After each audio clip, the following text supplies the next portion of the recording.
Most people walk past a stranger in crisis. They have places to be, problems of their own, reasons to look away. On Tuesday afternoon at 2:47 p.m. outside the First National Bank on Mulberry Street, Elena Rossi did none of those things. She dropped her purse, abandoned her lunch break, and knelt on dirty concrete to save a life. And watching from the shadows of a black sedan parked 30 feet away was a man who controlled half the city's port district. A man who had been searching his entire life for someone exactly like her. Elena had been invisible for so long that she'd forgotten what it felt like to be seen.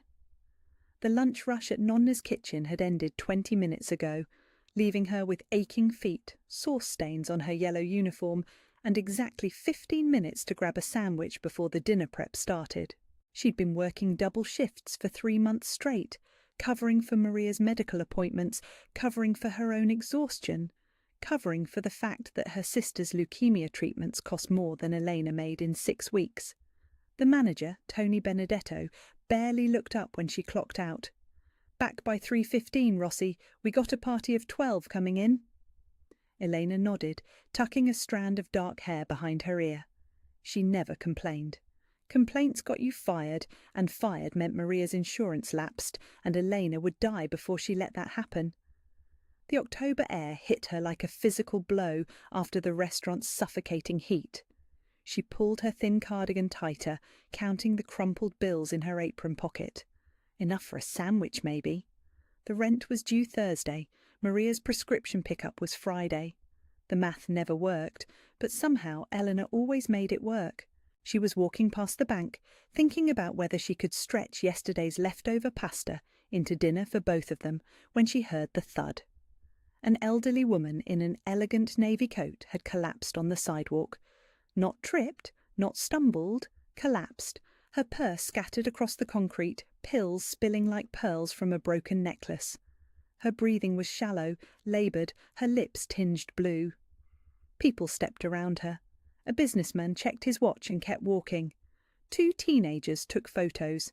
An old man shook his head and muttered about junkies. Elena didn't think. She ran. "Ma'am! Ma'am, can you hear me?" Elena dropped to her knees, her hands automatically checking for a pulse at the woman's neck. Weak. Irregular. The woman's skin was grey, clammy. "Someone call 911." Nobody moved. Elena's pre-med training kicked in like muscle memory. 3 years of college before her parents died, before she had to choose between her dreams and Maria's survival. She tilted the woman's head back, checked her airway, positioned her hands on the sternum. 1, 2, 3, 4. Eleanor began compressions, her entire body weight behind each push. The woman was small, bird-like, but Elena knew that delicate ribs could crack under the pressure needed to restart a heart. She kept going. 5, 6, 7, 8. The woman's eyes fluttered open, dark brown, alert despite the pain. She grabbed Elena's wrist with surprising strength. "Benedica," she whispered in accented Italian. "Blessed. Shh, don't talk. The ambulance is coming." Elena reached for the scattered pills, reading labels with practiced efficiency. Heart medication, blood thinners. This wasn't a random collapse. This woman was fighting for her life every day, just like Maria. The sirens arrived 6 minutes later. Elena stayed with the woman until the paramedics took over, holding her hand, whispering reassurances in broken Italian picked up from restaurant customers. The woman never let go of Elena's wrist. "What's her name?" the lead paramedic asked. Elena looked at the woman's designer handbag, found a wallet with perfect identification. "Sophia Torino, age 72. She's on digitalis and warfarin. Probable cardiac episode." "You medical?" "Used to be." Elena stepped back as they loaded Sophia onto the stretcher. The woman's eyes found hers one last time. "Benedica," Sophia repeated, her voice stronger now. "Grazie." Elena watched the ambulance disappear into traffic, then looked down at herself. Her uniform was torn at the knee. Her hands were scraped from the concrete. Her sandwich money had scattered when she dropped her purse. She checked her phone. 3:22 p.m. Elena ran back to Nonna's kitchen, bursting through the service entrance 7 minutes late. Tony was waiting with his arms crossed and his face red. "Where the hell have you been, Rossi?" "I'm sorry, Mr. Benedetto. There was an emergency." "I don't care if the Pope had a heart attack. You're late, you lose pay. 2 hours docked." 2 hours was $36. $36 was Maria's co-pay for Thursday's blood work. Elena bit back every word she wanted to say and tied her apron with steady hands. It won't happen again. Damn right it won't. Tony turned away, already forgetting her existence. Elena spent the dinner rush invisible again, taking orders from people who looked through her, cleaning tables for customers who left messes like she wasn't human enough to deserve consideration. But something had changed. For 6 minutes on Mulberry Street, she had been exactly who she was meant to be, someone who saved lives instead of serving them. Her phone buzzed at 8:47 p.m. as she was wiping down the last table. Unknown number. Is this Elena Rossi? Yes. This is Dr. Patricia Chen from Mount Sinai Emergency. I'm calling about Sophia Torino. She asked me to contact you. She wanted you to know she's stable and recovering well. She also wanted me to tell you something. Elena's throat tightened. What? She said you have the hands of an angel, and she said she owes you a debt that can never be repaid. The line went dead. Elena stared at her phone, her reflection ghost-like in the black screen. In the restaurant's harsh fluorescent lighting, she looked exactly like what she was, a tired waitress in a stained uniform, invisible to everyone who mattered. But for 6 minutes she had been someone else entirely, someone who made a difference, someone who was seen. She had no idea that being seen by Sophia Torino was the most dangerous thing that had ever happened to her. The betrayal came wrapped in expensive cologne and a nervous smile, delivered by the one person Elena had never thought to suspect. Marco Benedetto had been Sophia's nephew by marriage for 15 years, a trusted lieutenant who handled financial operations with the meticulous attention to detail that kept federal investigators at bay and family money flowing through legitimate channels. He brought Elena her morning espresso every day, asked about Maria's treatment progress, and had been the first person to welcome her into the family with genuine warmth. Which was why Elena almost missed the tremor in his hands when he delivered intelligence about the Castellano family's movements 3 days before the charity gala. "They're planning something big," Marco reported, spreading surveillance photographs across Vincenzo's desk. "Movement in and out of their compound has tripled. New faces, professional types, not their usual muscle." Elena studied the photos while monitoring Sophia's blood pressure, her trained eye cataloguing details that might have escaped notice 6 months ago. Professional surveillance, counter-surveillance techniques, the particular body language of men who killed for money rather than passion. "Assassins," Vincenzo concluded. "They're bringing in specialists for the gala." "It makes sense," Marco continued, his voice carrying just the right note of concern. "Public venue, hundreds of witnesses, security spread thin, perfect opportunity to make a statement." Eleanor glanced up from Sophia's medical readings, something nagging at the edge of her consciousness. Marco's intelligence was always impeccable, his sources reliable, his loyalty unquestioned. But today something felt wrong. "How did you get these photographs?" Elena asked quietly. Marco's smile never wavered, but Elena caught the slight tightening around his eyes. "One of our people inside their organisation. Same source that's been feeding us information for months. And this source has access to professional hit teams?" "Elena, why all the questions?" Marco's laugh carried just a hint of nervous energy. "We've been getting good intelligence from this asset for almost a year." Almost a year. Elena's blood chilled as the timeline clicked into place. Marco's source had been providing information for almost exactly as long as Elena had been part of the family. Every security breach, every close call, every time their enemies seemed to anticipate their movements, it all traced back to intelligence from Marco's mysterious asset. Elena kept her expression neutral while her mind raced through implications. If Marco was feeding information to the Castellanos, then everything they thought they knew was compromised. Every plan, every security protocol, every safe house and escape route had been handed to their enemies. "I need to check on Maria," Elena announced, standing with carefully controlled movements. Her treatment schedule was adjusted yesterday. She left Vincenzo's office with steady steps, but her heart was hammering against her ribs. In the hallway, she pulled out her secure phone and sent a coded message to Tony Marcelli. "Kitchen inspection needed. Recipe might be contaminated." It was their agreed-upon signal for suspected internal betrayal. 20 minutes later, Elena sat in the estate's communications centre watching security footage from the past 6 months. Tony had isolated Marco's movements, his phone calls, his meetings with supposed assets.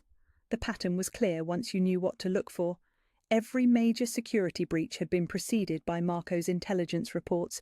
Every enemy action had followed within hours of his briefings. "How long?" Tony asked quietly. "Months, maybe since the beginning." Elena's voice was hollow with the realization. "He's been watching me, reporting on my integration into the family, my relationship with Vincenzo. They've known every move we've made before we made it." "And the gala tomorrow?" Elena stared at the surveillance footage showing Marco in Vincenzo's office, pointing to photographs that might have been staged, delivering intelligence that was probably disinformation designed to manipulate their response. "It's a trap.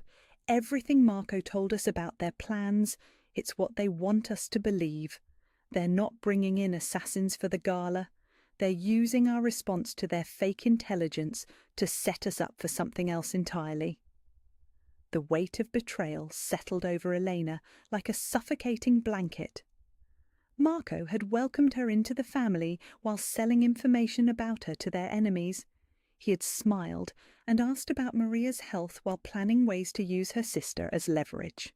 He had served her coffee every morning while counting the pieces of silver he earned for each secret he sold. "What do we do?" Tony asked. Elena looked at the photographs spread across the table. Marco's friendly face, his nervous gestures, the careful way he had positioned himself to observe and report on everything that mattered to the people who trusted him. "We don't tell Vincenzo, not yet. If Marco suspects we know, he'll run or do something desperate. We need to control when and how this information comes out." Elena's voice hardened with resolve. "But we're going to make sure he pays for what he's done to this family."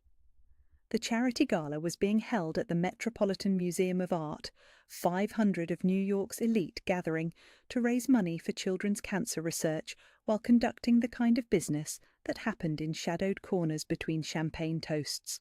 Elena had chosen her gown with warfare in mind: midnight blue silk that concealed body armour, a neckline that allowed for concealed weapons, and shoes she could run in if necessary. She stood before the mirror in her dressing room, applying the final touches of makeup while her mind calculated angles and possibilities. Somewhere in the crowds tonight would be enemies masquerading as allies, friends who might become threats, and a man who had betrayed the only family she had ever known. "You look like a queen preparing for battle," Sophia observed from the doorway, resplendent in burgundy silk and pearls that had belonged to 3 generations of Torino women. "That's exactly what I am." Elena turned from the mirror, and Sophia saw something in her eyes that made the older woman smile with fierce pride. "You've learned well, cara mia. Your parents would be proud." "My parents wanted me to save lives. Now I'm planning to take them." "Sometimes," Sophia said gently. "Those are the same thing." Vincenzo appeared in the doorway wearing a tuxedo that had been tailored to accommodate concealed weapons and body armour. He looked like a prince from a fairy tale, if fairy tale princes carried loaded pistols and had the eyes of men who had killed for love. "Ready?" he asked, but Elena heard the deeper question underneath. "I've been ready for months. The question is whether our enemies are ready for what I've become." The drive to the museum was tense with unspoken knowledge. Elena sat beside Vincenzo in the armoured limousine, her hand resting on his thigh, while she watched Marco through the partition. He was reviewing security protocols with their driver, his voice steady and professional, giving no indication that he was delivering them into the hands of their enemies. Elena had made her decision. Tonight she would let Marco lead them into whatever trap he had prepared, but she would be ready for it, and when the betrayal was revealed, she would be the one holding the knife. The museum blazed with lights and swarmed with security, the kind of event where senators rubbed shoulders with crime bosses and everyone pretended not to notice the irony. Elena entered on Vincenzo's arm, her smile perfect and her eyes cataloguing exits, guards, and potential weapons with the automatic assessment of someone who had learned to treat every social gathering as a potential battlefield. "Remember," Vincenzo murmured as they moved through the receiving line, "tonight you're not just my partner, you're my equal. Anyone who speaks to me speaks to you with the same respect." Elena squeezed his arm and smiled at a senator's wife who was probably wearing more diamonds than Elena's parents had earned in their lifetimes. And if they don't, then they learn why disrespecting the Queen is a fatal mistake. 2 hours into the evening, Elena noticed Marco checking his phone repeatedly, his nervous energy increasing as the night progressed. Whatever signal he was waiting for hadn't come yet, but Elena could feel the tension building like pressure behind a dam. She was making conversation with a federal judge about children's cancer treatment protocols when she saw him. Don Giuseppe Castellano stood across the room, elegant in his tuxedo, raising a champagne glass in what looked like a toast, but felt like a declaration of war. His eyes found Elena's across the crowded ballroom, and his smile was sharp enough to cut glass. The trap was about to spring, and Elena Rossi, former invisible waitress, current queen of New York's underworld, was finally ready to show her enemies exactly what kind of monster love had made her become. The blood started flowing at exactly 10:47 p.m., triggered by a champagne glass shattering against marble and Marco Benedetto's whispered words into his phone. "She's here. Take the shot." Elena saw the muzzle flash before she heard the gunfire, instinct honed by months of survival training throwing her sideways as the crystal chandelier above exploded in a shower of sparkling death. The bullet meant for her head instead found the priceless Monet hanging behind where she'd been standing, oil paint and canvas erupting in a spray of artistic carnage. "Down!" Elena screamed, tackling Sophia behind a marble pillar as automatic weapons fire erupted from 3 different positions around the museum's main hall. The carefully orchestrated charity gala dissolved into chaos as New York's elite discovered what happened when elegant society collided with elegant violence. Vincenzo was already moving, his tuxedo jacket falling away to reveal the shoulder holster he'd worn, despite the metal detectors, the small arsenal he'd somehow smuggled past security through methods Elena didn't want to examine too closely. His first shot took down the sniper positioned in the museum's second-floor balcony. His second shot missed Marco by inches as the traitor dove behind a display case of ancient Roman armour. "The exits are blocked," Sophia observed, with the calm of a woman who had survived 40 years of similar encounters. She was checking the magazine of a small pistol that had appeared from somewhere in her evening gown's elegant folds. "They planned this well." Elena peered around the marble column, her trained eye cataloguing the tactical situation with the automatic assessment of someone who had learned to treat every room as a potential battlefield. Professional shooters in elevated positions, coordinated crossfire lanes, civilian hostages being used as human shields. This wasn't a simple assassination attempt. This was a military operation, disguised as a social gathering. "How many?" she asked Tony Marcelli, who had materialised beside them with blood streaming from a scalp wound and murder burning in his eyes. "At least 12, probably more. They've got the building surrounded." Tony's voice carried the grim satisfaction of a man who had been waiting months for an excuse to kill people. "Marco's been feeding them intelligence for weeks.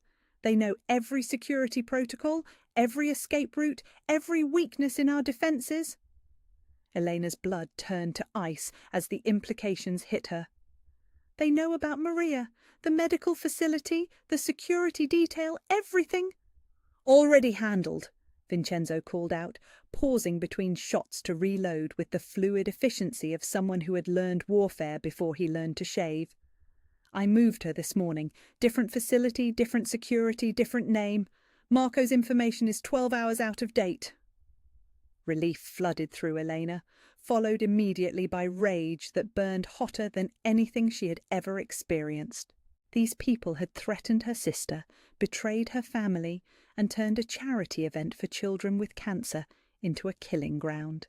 The invisible waitress would have cowered and prayed for rescue, but Elena Rossi was no longer invisible. She was a queen, and queens protected their kingdoms with steel and fire. Elena rose from behind the pillar, Marco's stolen Glock steady in her grip, and put 3 bullet center mass into the gunmen trying to flank their position.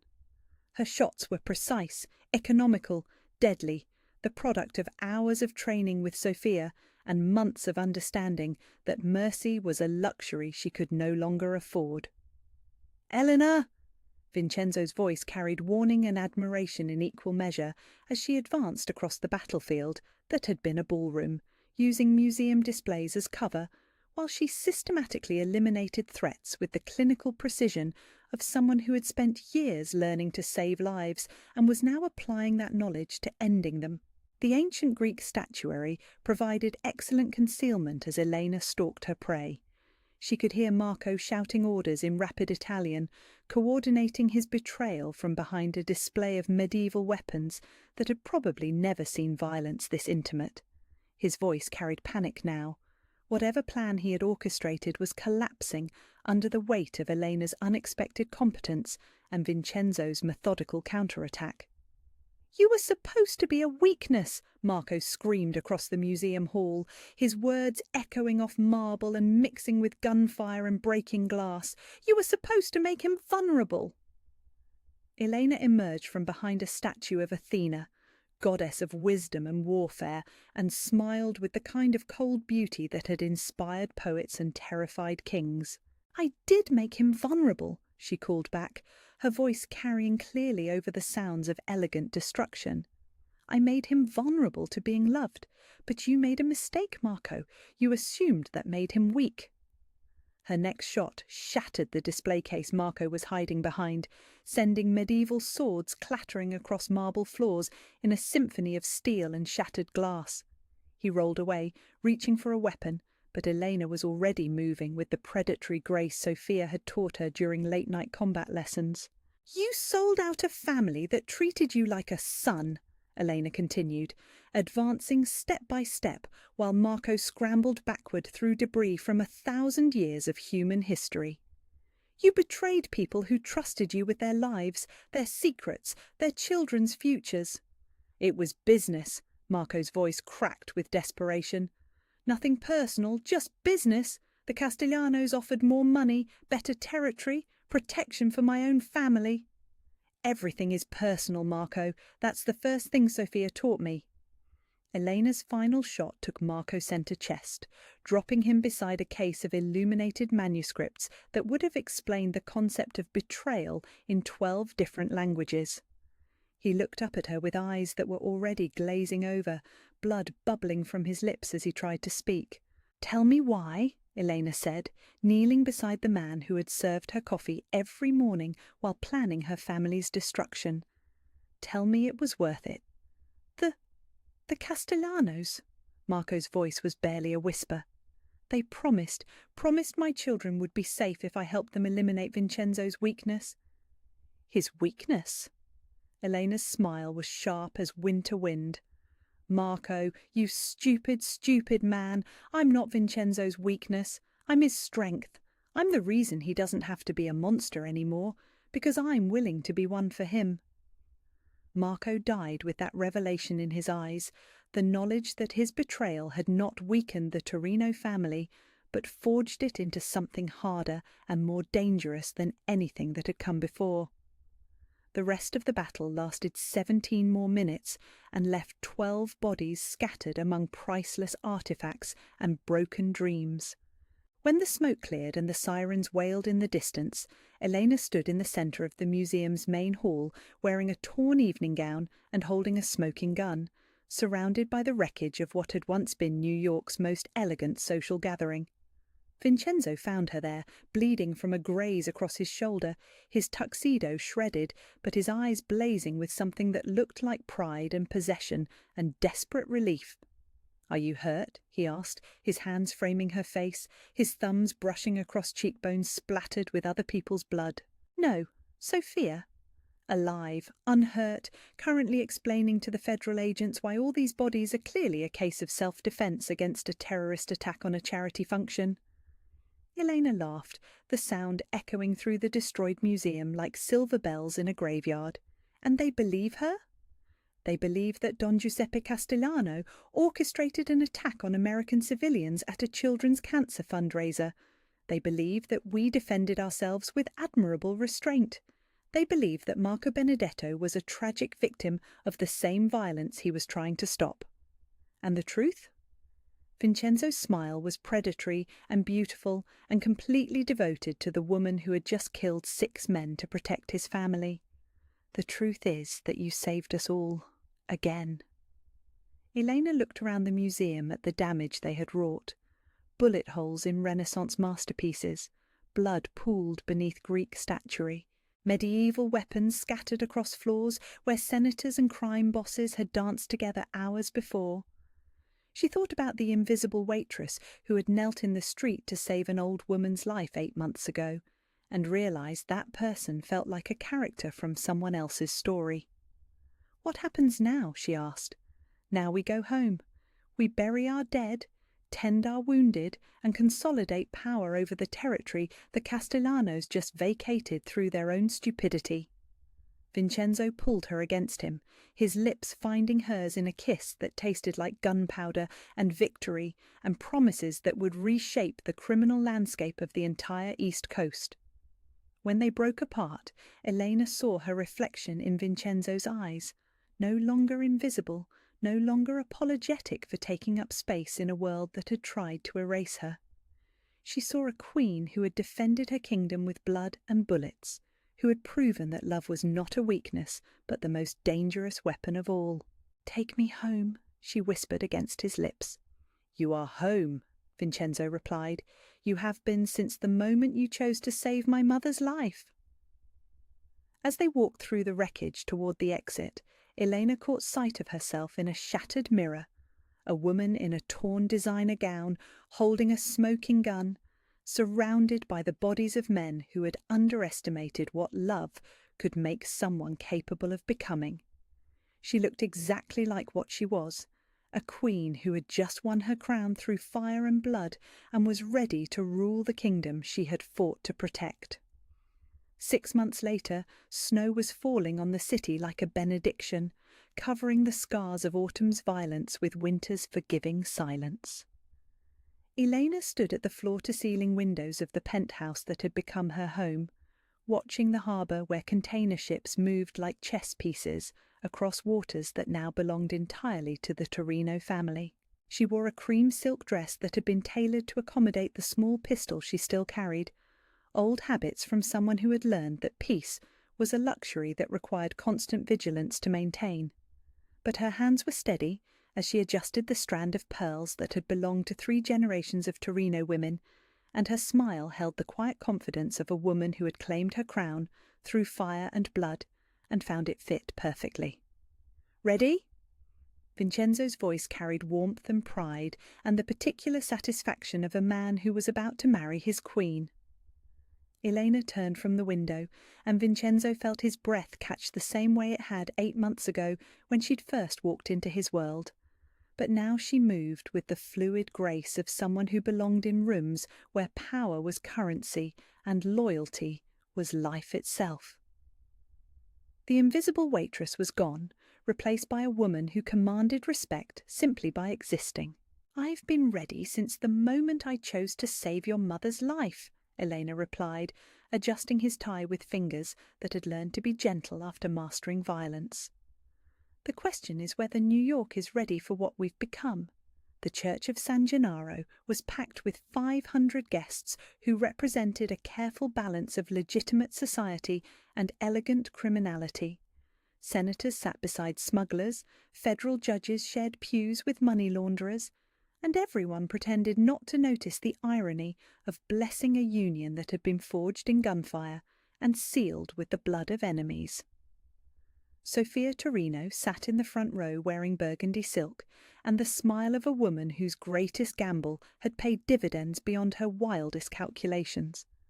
Her health had stabilized completely under Elena's constant care, her blood pressure controlled by medication, and the deep satisfaction of watching her son finally understand the difference between being feared and being loved.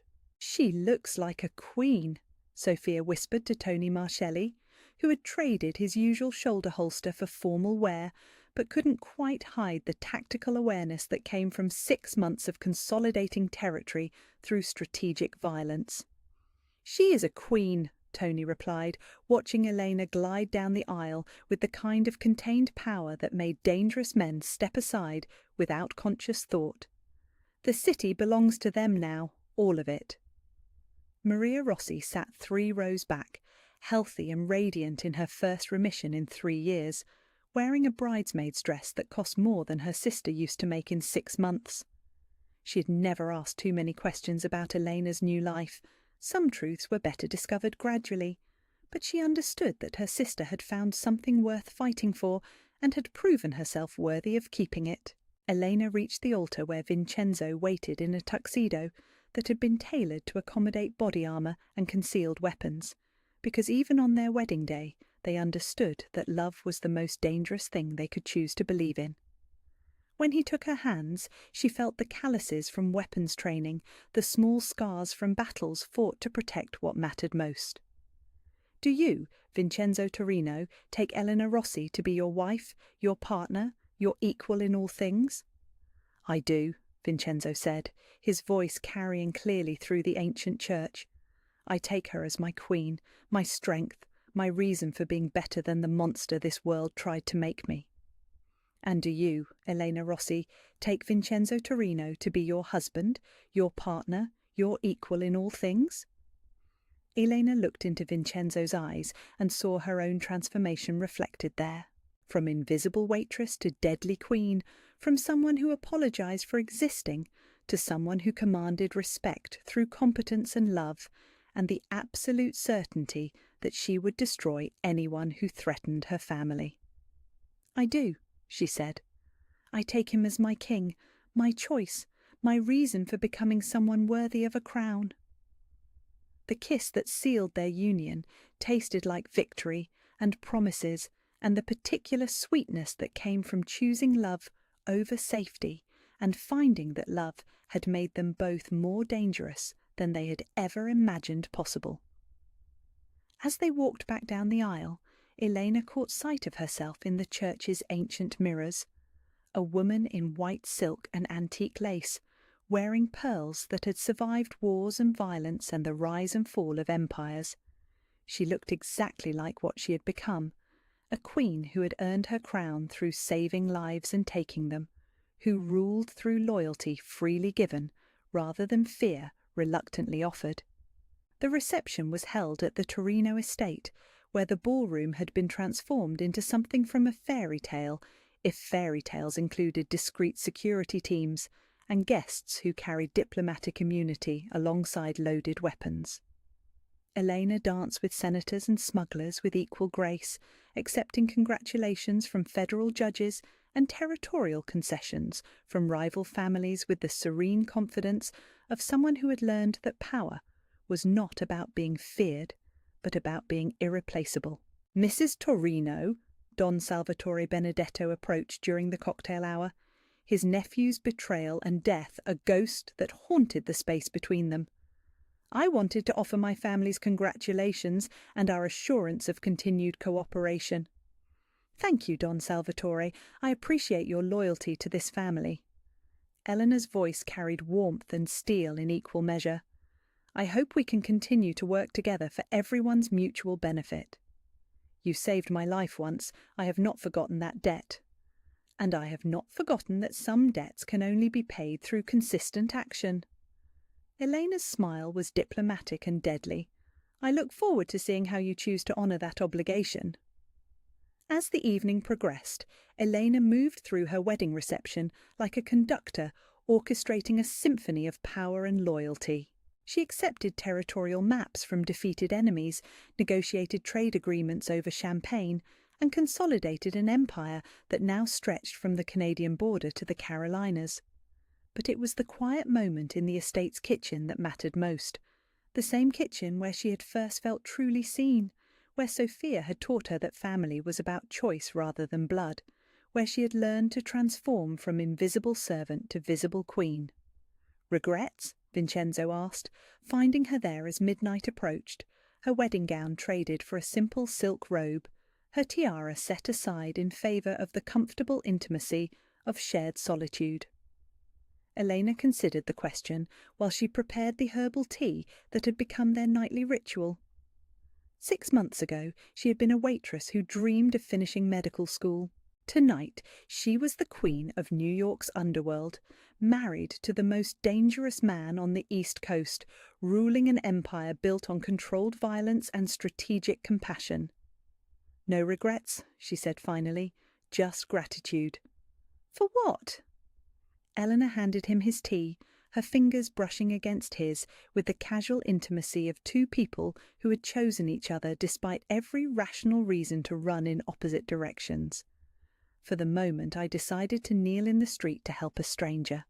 For the day your mother walked into Nonna's kitchen and offered me a job that was really offering me a life. For every choice that led me to this kitchen, this moment, this man who sees me as I really am and loves me for it rather than in spite of it." Vincenzo set down his tea and pulled Eleanor into his arms, her silk robe sliding against his wedding shirt as he held her close enough to feel her heartbeat against his chest. "Elena Torino," he said, testing the sound of her new name. "Queen of New York," she replied, testing the weight of her new title. "My wife, my partner, my equal. Your choice, your strength, your reason to be merciful instead of monstrous." They stood together in the kitchen where everything had changed, two people who had found in each other the courage to be both more and less than the world expected them to be. Outside, snow continued to fall on their kingdom, covering the city in silence that felt like absolution. Elena Rossi had been invisible for so long that she had forgotten what it felt like to be seen. Now she was the most visible woman in New York, married to power, crowned with respect, ruling through love that had proven itself stronger than fear. She looked exactly like what she was, a queen who had earned her crown by learning that sometimes the most dangerous thing you can do is choose to save a life, because you never know whose mother you might be rescuing, and you never know what kind of queen that choice might help you become. The penthouse office on the 42nd floor of the Torino building commanded a view of the entire port district. Steel grey waters stretched toward the horizon, punctuated by cargo ships that moved like floating cities through channels Vincenzo Torino had controlled for 15 years. Behind the mahogany desk that had belonged to his father, then his grandfather, he reviewed shipping manifests with the methodical precision of a man who had built an empire on attention to detail. The temperature in the room seemed to drop 10 degrees when Tony Marcelli knocked. "Boss?" Tony's voice carried the weight of bad news. In 20 years as Vincenzo's head of security, he had learned to read the subtle shift in his employer's posture that meant someone was about to die. Vincenzo didn't look up from the manifest. Container 4471B from Rotterdam. Contents: industrial machinery. Actual contents: enough heroin to supply the East Coast for 6 months. The math was elegant in its simplicity. "What is it, Tony?" "It's about your mother, sir." The pen in Vincenzo's hand stopped moving. When he finally raised his eyes, Tony saw something that made him take an involuntary step backward. Vincenzo Torino was a man who had ordered executions over espresso and never lost sleep. But mention his mother, and the careful control that defined him cracked just enough to reveal the predator underneath. Tell me. She collapsed this afternoon, outside the First National on Mulberry. Heart episode, the doctors think. Vincenzo was on his feet before Tony finished speaking. The chair slammed backward into the floor-to-ceiling windows that overlooked his kingdom. Where is she? Mount Sinai. She's stable, boss. Awake and asking for you. The drive to Mount Sinai took 12 minutes. Vincenzo made it in 8, his armoured Mercedes slicing through traffic while Tony radioed ahead to clear the hospital corridors. By the time they arrived, 2 floors had been quietly evacuated and a dozen men in expensive suits had positioned themselves at every entrance. Sophia Torino looked impossibly small in the hospital bed, but her eyes blazed with the fire that had made her the most feared woman in Little Italy 40 years ago. She had been the queen before Vincenzo inherited the crown. She was still the only person alive who could tell him what to do. "Mamma." Vincenzo kissed her forehead, his hands gentle as they checked the monitor readings. "How do you feel?" Like an old woman who fell down on the street while her son wasn't there to catch her. Sophia's voice carried the hint of reproach that had been making Vincenzo feel guilty since childhood. "I should have been. Buster." "Enough." Sophia waved away his apology. "You cannot be everywhere, but Vincenzo, there was an angel watching over me today." Vincenzo pulled a chair close to her bed. In this room, he was not the man who controlled shipping lanes and settled disputes with bullets. He was simply a son who had almost lost his mother. "Tell me what happened." Sophia's eyes grew distant, remembering. "I was leaving the bank. The chest pain came like a fist squeezing my heart. I fell, and everyone just walked by. Everyone except one person." Her voice softened. A young woman. She knelt in the street, ruined her clothes, and breathed life back into me. Her hands were steady, Vincenzo, like a surgeon, like she was born to save lives. "What was her name?" "Elena Rossi. She stayed with me until the ambulance came. She held my hand and spoke to me in Italian, even though I could see she didn't know the words very well. She called me Nonna." "Grandmother." Vincenzo filed the name away. "Elena Rossi. Did she know who you are?" "No one knows who I am anymore. I am just an old woman to them." Sophia touched her son's face. "But she treated me like I was her own grandmother. When I am well enough to leave this place, I want to find her. I want to thank her properly.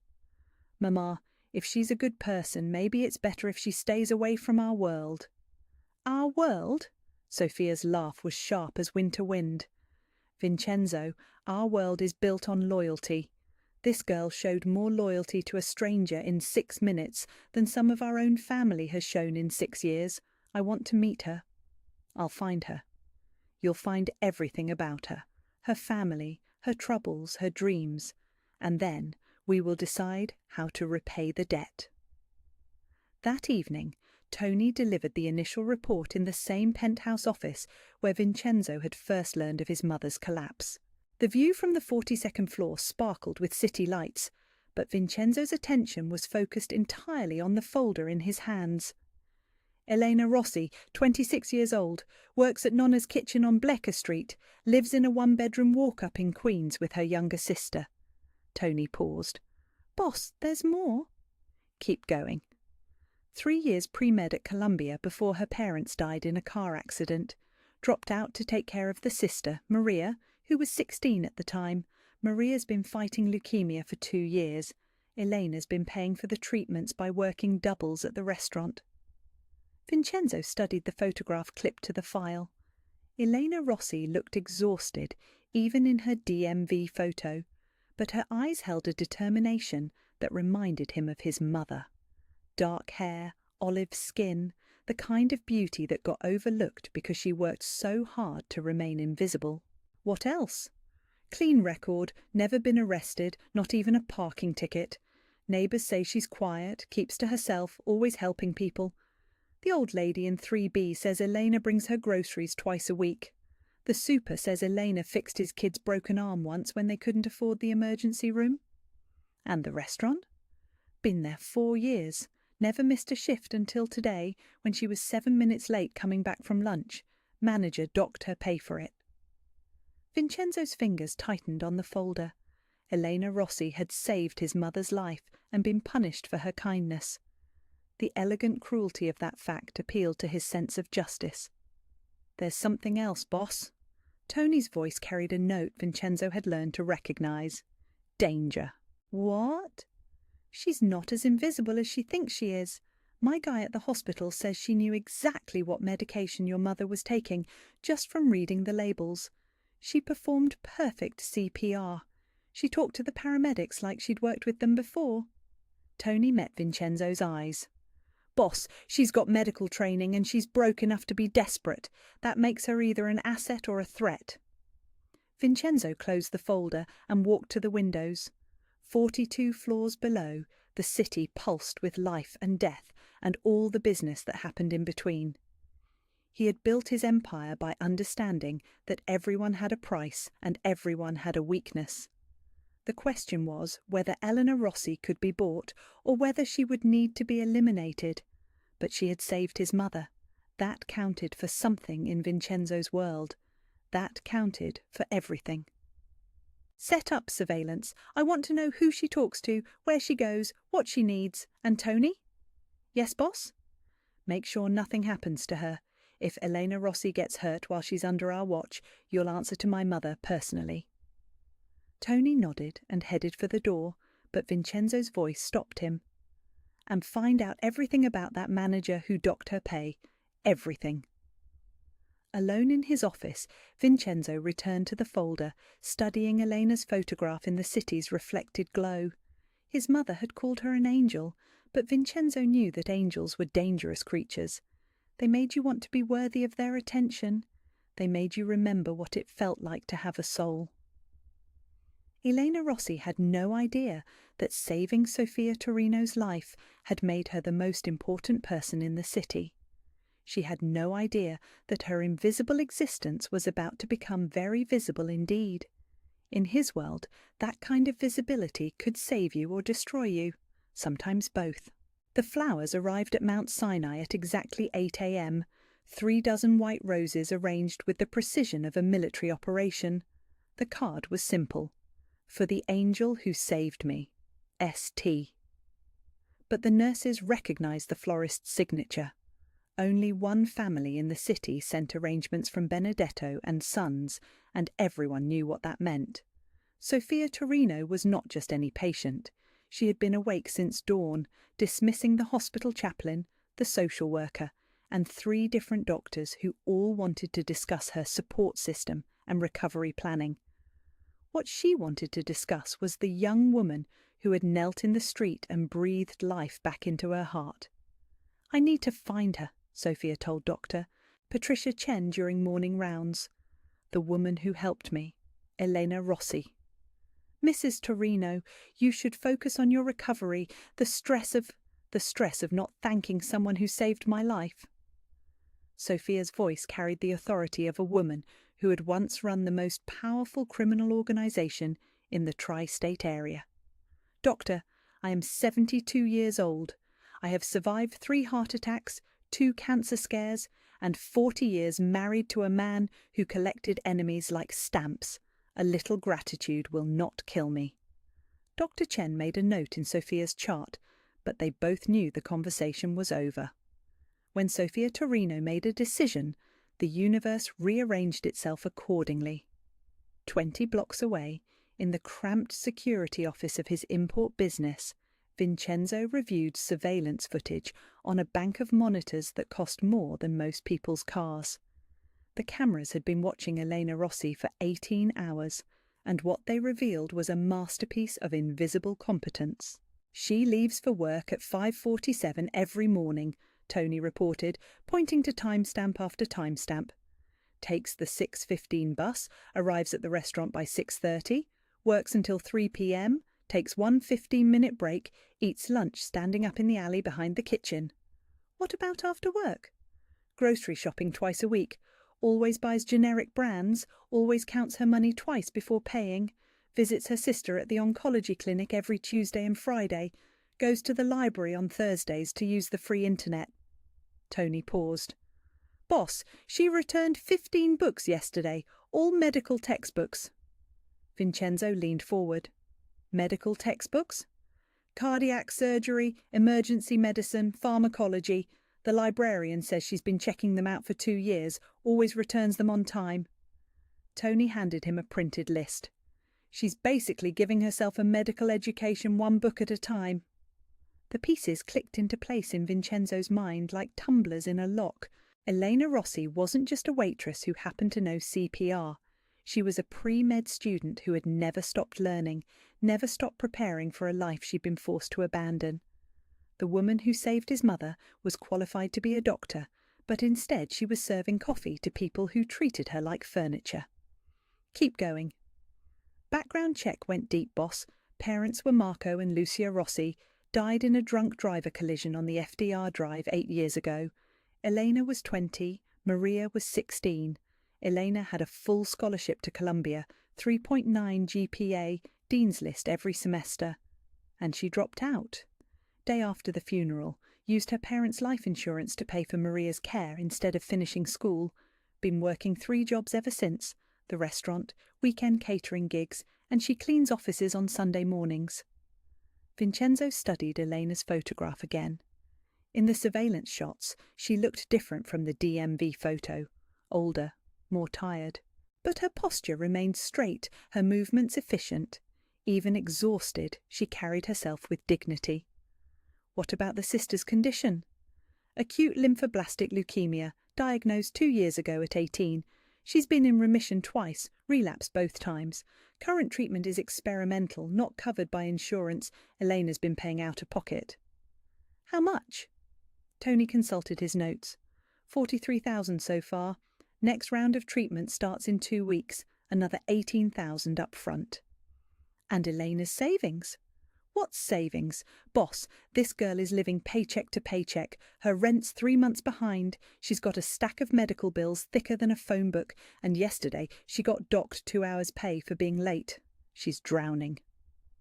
Vincenzo walked to the window that overlooked the port. Container ships moved like chess pieces across the harbour, each one carrying millions in legitimate cargo and millions more in things that never appeared on manifests. His empire generated more money in a week than Elena Rossi would see in a lifetime, and yet she possessed something he had never been able to buy, the kind of courage that made you risk everything for a stranger. There's more, Tony continued, the building super in her apartment complex. Elena talked him through a heart attack last spring, probably saved his life. The neighbour's kid broke his arm falling off his bike. Elena set the bone and splintered it because they couldn't afford the ER. She's been practicing medicine without a licence for years, just helping people who can't afford help. Illegal medical practice? Technically, but boss, she's good at it, real good. My guy talked to some of the people she's helped. They all say she knew exactly what she was doing. Gentle hands, calm voice, like she was born for it. Vincenzo turned back to the monitors.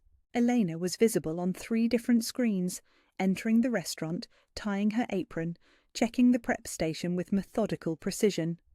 She moved like someone who understood that every detail mattered, that small mistakes could have large consequences. What about connections, family, friends? None that matter. Parents were only children, no extended family. Elena doesn't date, doesn't socialise, barely leaves a digital footprint. Her entire world is Maria, work and medical textbooks. She's completely alone, boss. Alone. The words settled in Vincenzo's chest like a weight. He understood solitude, the burden of carrying responsibilities that no one else could share. But his isolation was chosen, protected by bodyguards and bulletproof glass. Elena's was imposed by necessity, by a world that had taken her dreams and left her fighting just to survive. The restaurant manager who docked her pay, Tony Benedetto, what do we know about him? Tony's smile was thin as a knife blade. Gambling problem. Owes Sal Marconi 60 grand in sports bets. Been skimming from the register to make payments, but he's still short. Word is Sal's getting impatient. Interesting coincidence. No such thing as coincidence in our business, boss. You want me to have a conversation with Mr. Benedetto? Not yet, but keep watching him. Vincenzo studied the surveillance feeds again. Elena was taking an order from a table of businessmen who barely acknowledged her existence. She wrote with quick, precise movements, her face professionally pleasant and completely empty. What does she want, Tony? If Elena Rossi could have anything in the world, what would it be? Easy, Maria healthy and a chance to finish medical school. Everything she does is about those two things. And what would she be willing to sacrifice for them? Based on what we've seen, everything. Vincenzo nodded slowly. Elena Rossi was desperate enough to be motivated, skilled enough to be useful, and isolated enough to be controlled.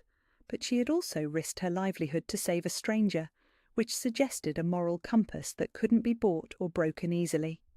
She was exactly what his mother had called her, an angel. And angels, in Vincenzo's experience, were the most dangerous creatures of all. They made you remember what you used to believe in.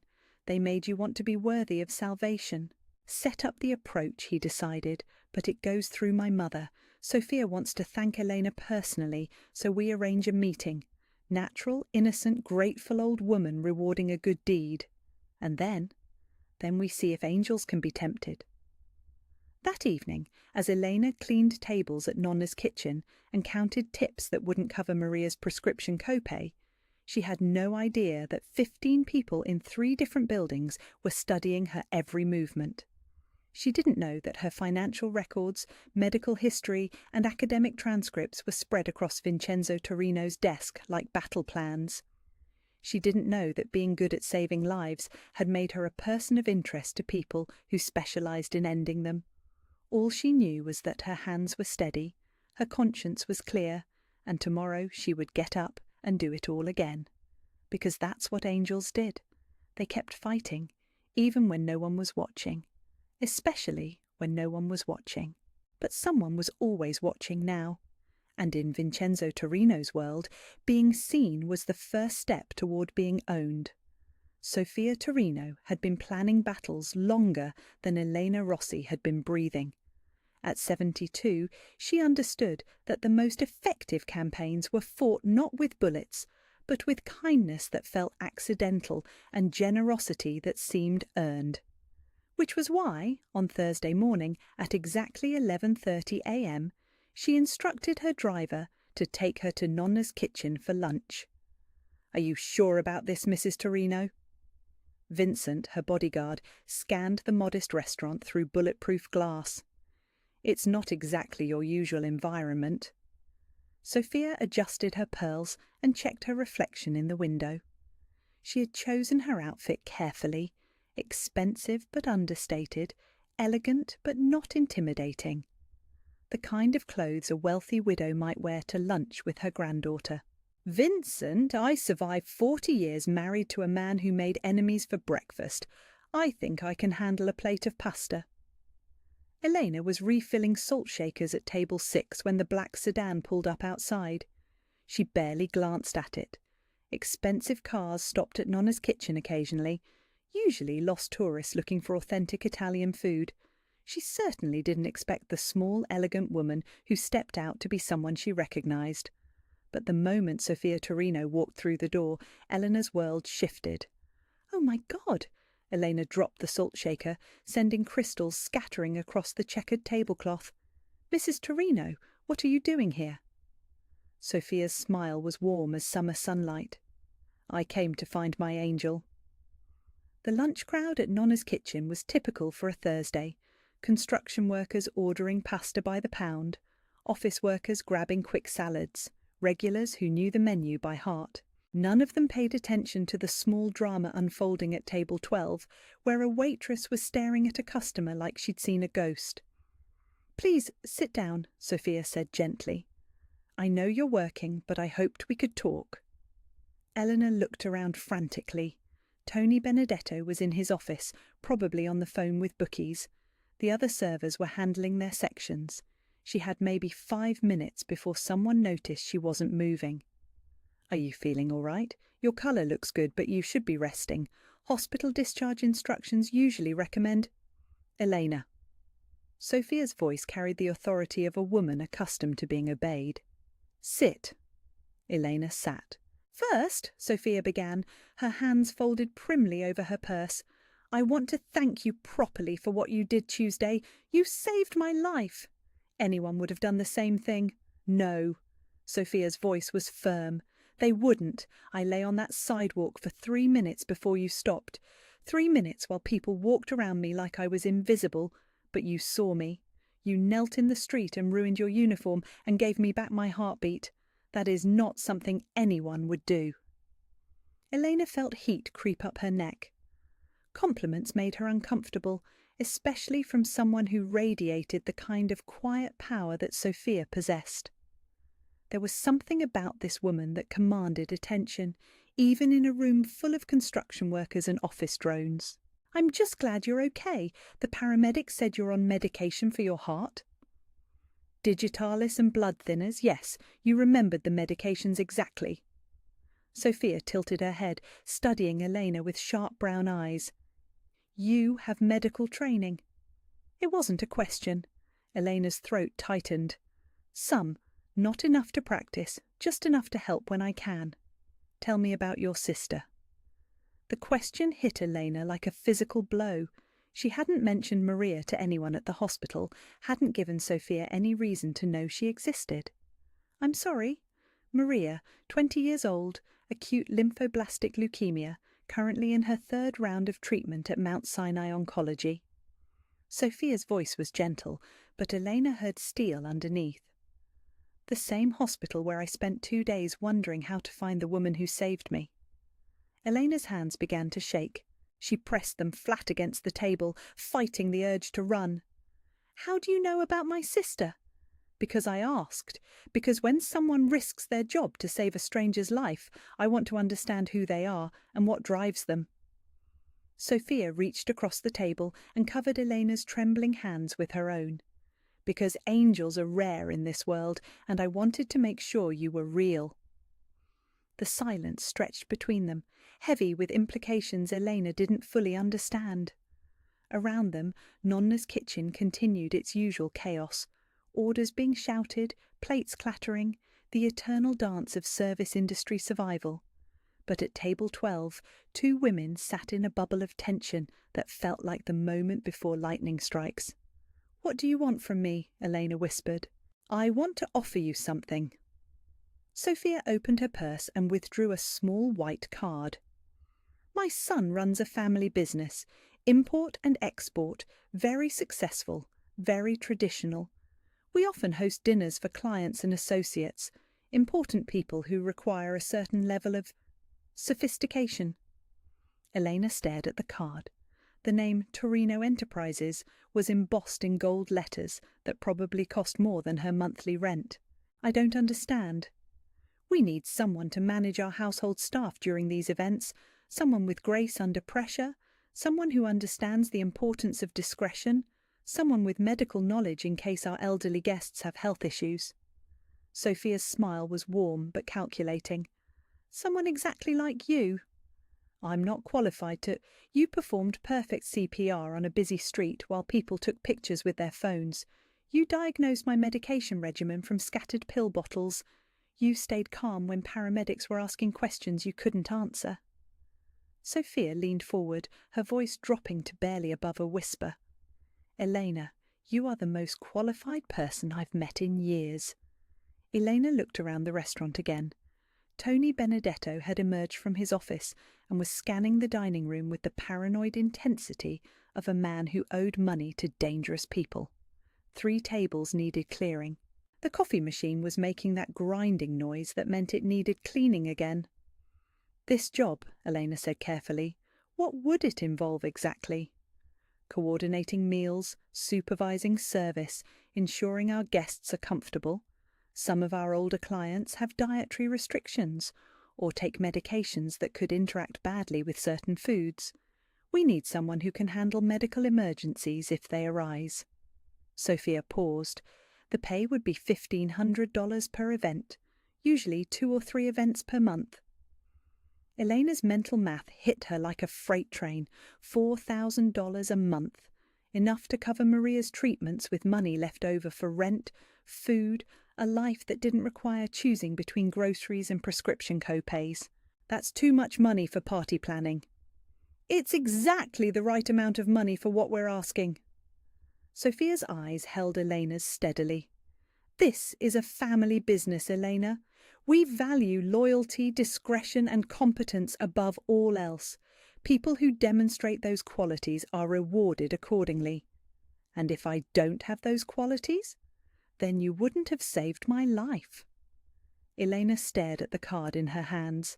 The paper was heavy, expensive, the kind that whispered of old money and older secrets.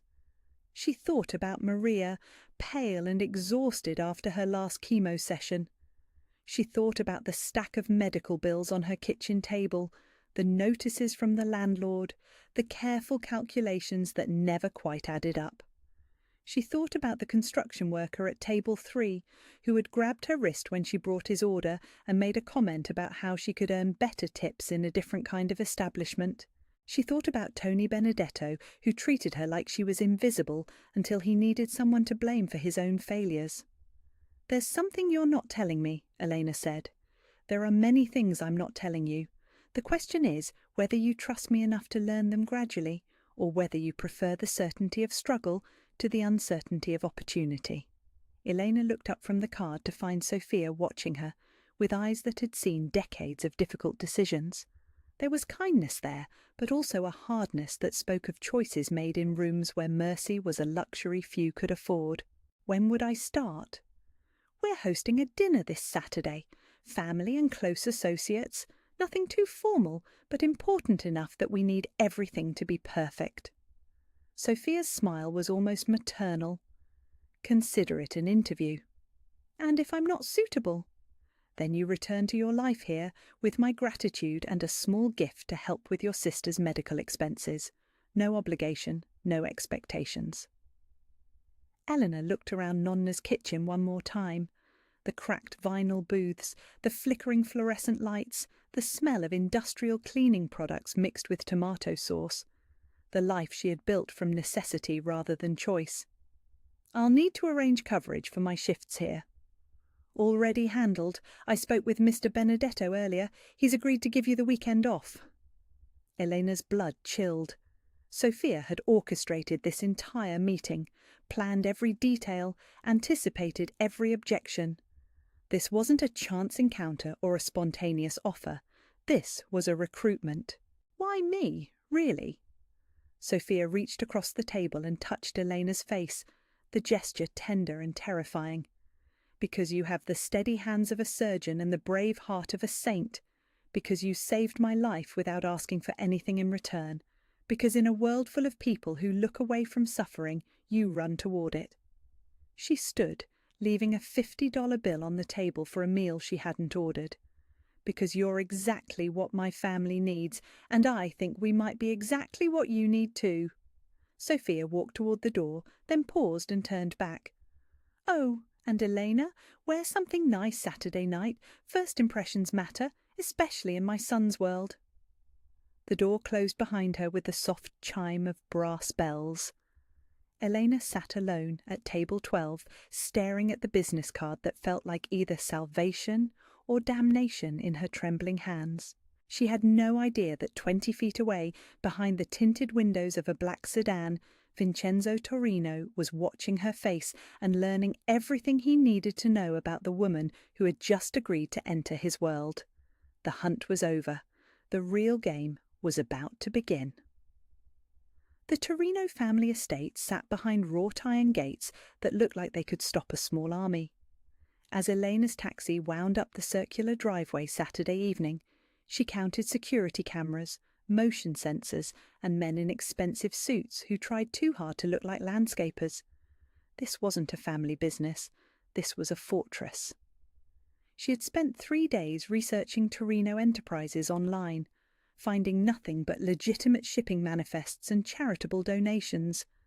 But the silence around Vincenzo Torino himself was deafening. No social media, no interviews, no photographs, except for one grainy shot from a charity gala where his face was mostly hidden behind a champagne glass. Men who controlled multi-million-dollar businesses didn't usually hide from publicity unless they had compelling reasons to remain invisible.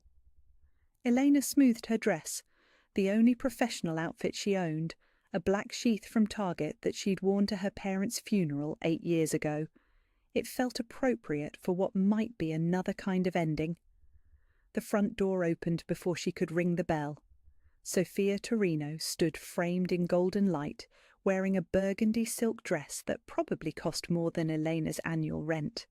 But her smile was warm, genuinely pleased. "Elena, you look lovely. Come in, come in." The foyer was a study in understated wealth. Marble floors, crystal chandelier, oil paintings that looked like they belonged in museums. But it was the photographs that caught Elena's attention. Dozens of them, covering every available surface. Family portraits spanning generations, children in communion dresses, men in military uniforms, women with fierce eyes and gentle smiles. "My family," Sophia said, following Elena's gaze. "4 generations of Torinos in America. We value our history." "It's beautiful. You have a large family." "Had. Many of these faces are gone now." Sophia's voice carried a weight Elena recognized, the particular sadness of being the one left to remember. But family isn't just blood, Elena. Sometimes the people who choose to love you matter more than the ones who are obligated to. They walked through rooms that whispered of old money and older secrets. The dining room could seat 20. The kitchen was larger than Elena's entire apartment, and everything was appointed with the kind of attention to detail that spoke of people who understood the difference between expensive and valuable. "The dinner tonight is small," Sophia explained as they toured, "just family and a few close associates. My son likes to keep business and personal separate when possible." "And when it's not possible?" Sophia's smile was sharp as winter air. "Then we adapt." They were discussing table settings when footsteps echoed in the hallway. Elena looked up and found herself staring at a man who redefined the concept of presence.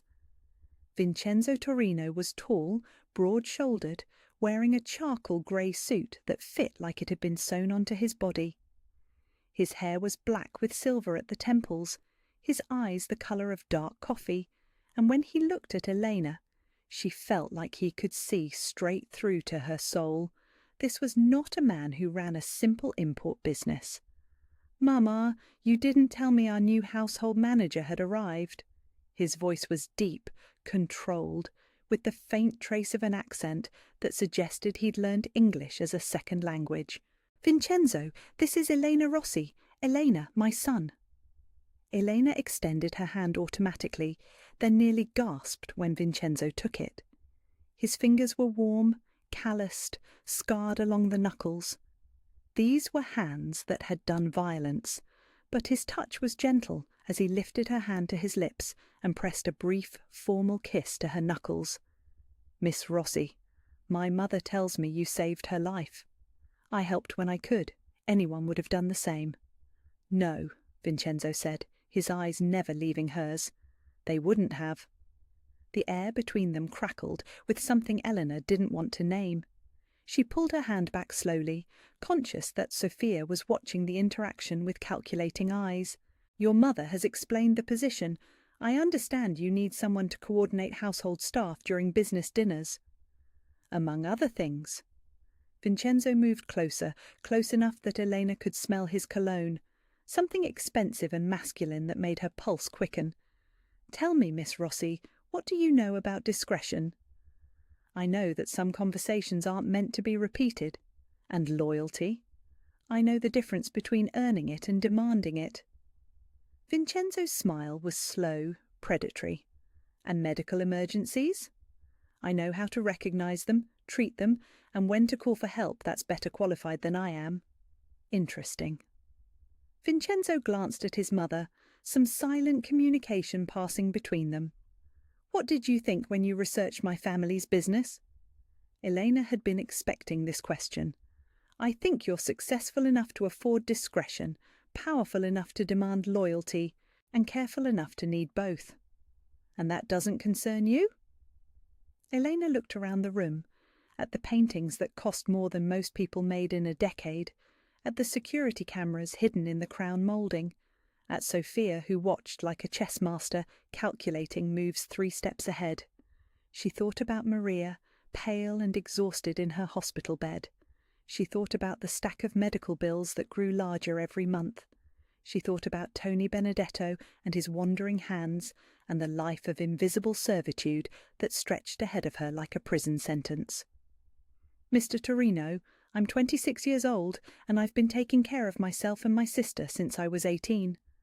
I've learned that the world is full of dangerous people, and the only choice you really have is whether to work for the ones who are honest about what they are, or the ones who pretend to be something else." Vincenzo's eyes widened slightly. Whatever answer he'd been expecting, that wasn't it. "And which am I?" "I don't know yet, but your mother saved my sister's life by offering me this job, and you saved your mother's life by making sure I was in that hospital to receive her call.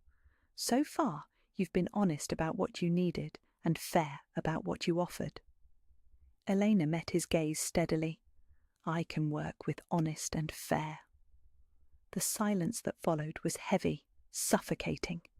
Elena wondered if she'd just talked herself out of the only opportunity she'd had in years, or into something far more dangerous than she'd realized. Then Vincenzo laughed, a sound like whiskey and smoke that sent heat racing through Elena's veins. "Mama, I like her. I told you that you would. The salary we discussed, 1,500 per event, but there are conditions." Vincenzo's voice shifted back to business, but Elena caught the way his eyes lingered on her face. "You work exclusively for our family during business functions. You never discuss what you see or hear in this house, and if there's ever a medical emergency involving my mother or anyone under our protection, you respond immediately, no questions asked."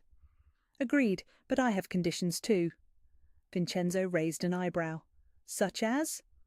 "I continue working at the restaurant during the day. I need the cover, and I won't leave my current employer hanging without proper notice." Elena's voice grew stronger as she found her footing. "My sister never learns the details of what I do here. If anything happens to me, she gets the money I've earned, no strings attached. And if I ever feel unsafe or uncomfortable, I can walk away. And if you walk away, Miss Rossi, what happens to your sister's medical bills?" The question was quiet, almost gentle, but Elena heard the steel underneath. This was a test, maybe the most important one. "Then I find another way. I always have before." Vincenzo stared at her for a long moment, then extended his hand. "Deal." Eleanor shook it, ignoring the way her skin burned where he touched her. "When do I start?" "Tonight. Our guests arrive in 2 hours, and I want to see how you handle pressure." "What kind of guests?" "The kind who notice everything and forgive nothing." Sophia's voice carried a warning. "Some of them knew your parents, Vincenzo. They'll be watching to see if their daughter has their grace." "My parents?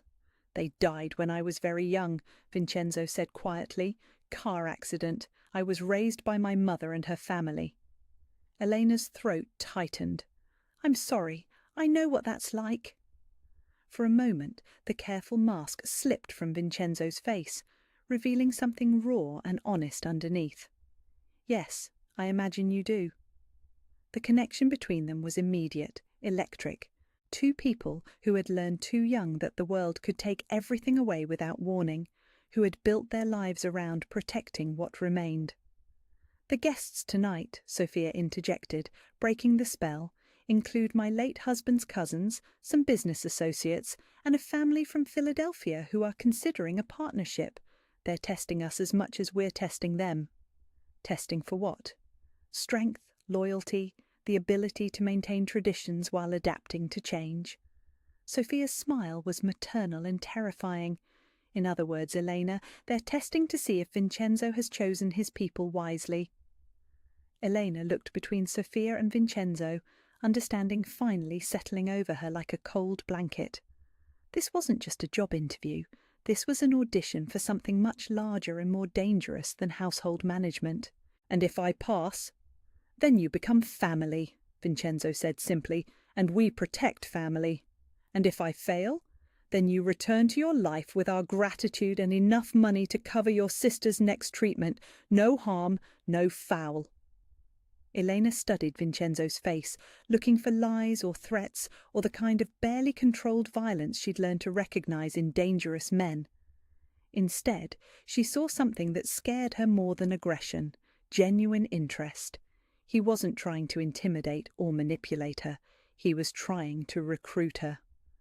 "All right," she said finally. "Let's see if I can be family." 2 hours later, as black cars began pulling through the iron gates and men in expensive suits emerged carrying secrets like weapons, Elena stood in the kitchen reviewing final preparations. Her hands were steady, her mind clear, her heart beating the rapid rhythm of someone who had just stepped off a cliff and was waiting to see if she could fly. In the dining room, Vincenzo adjusted his tie and checked his watch. The real test was about to begin, for both of them. By the end of the evening, Elena Rossi would either be part of his world, or she would be a beautiful memory of the woman who almost was. Either way, she had already changed everything simply by walking through his door. The first guests arrived at exactly 8 o'clock, emerging from armoured sedans like generals preparing for war, disguised as a dinner party. Elena watched from the kitchen window as men in $1,000 suits embraced Vincenzo with the careful choreography of people who understood that every gesture carried weight. Every word had consequences. "The Benedetto cousins," Sophia murmured, appearing beside Elena with a crystal wine glass. "Salvatore and Angelo. They've been testing Vincenzo's leadership since his father died. Tonight they're testing his judgment." Elena straightened her shoulders and checked her appearance one final time in the reflection of the stainless steel refrigerator.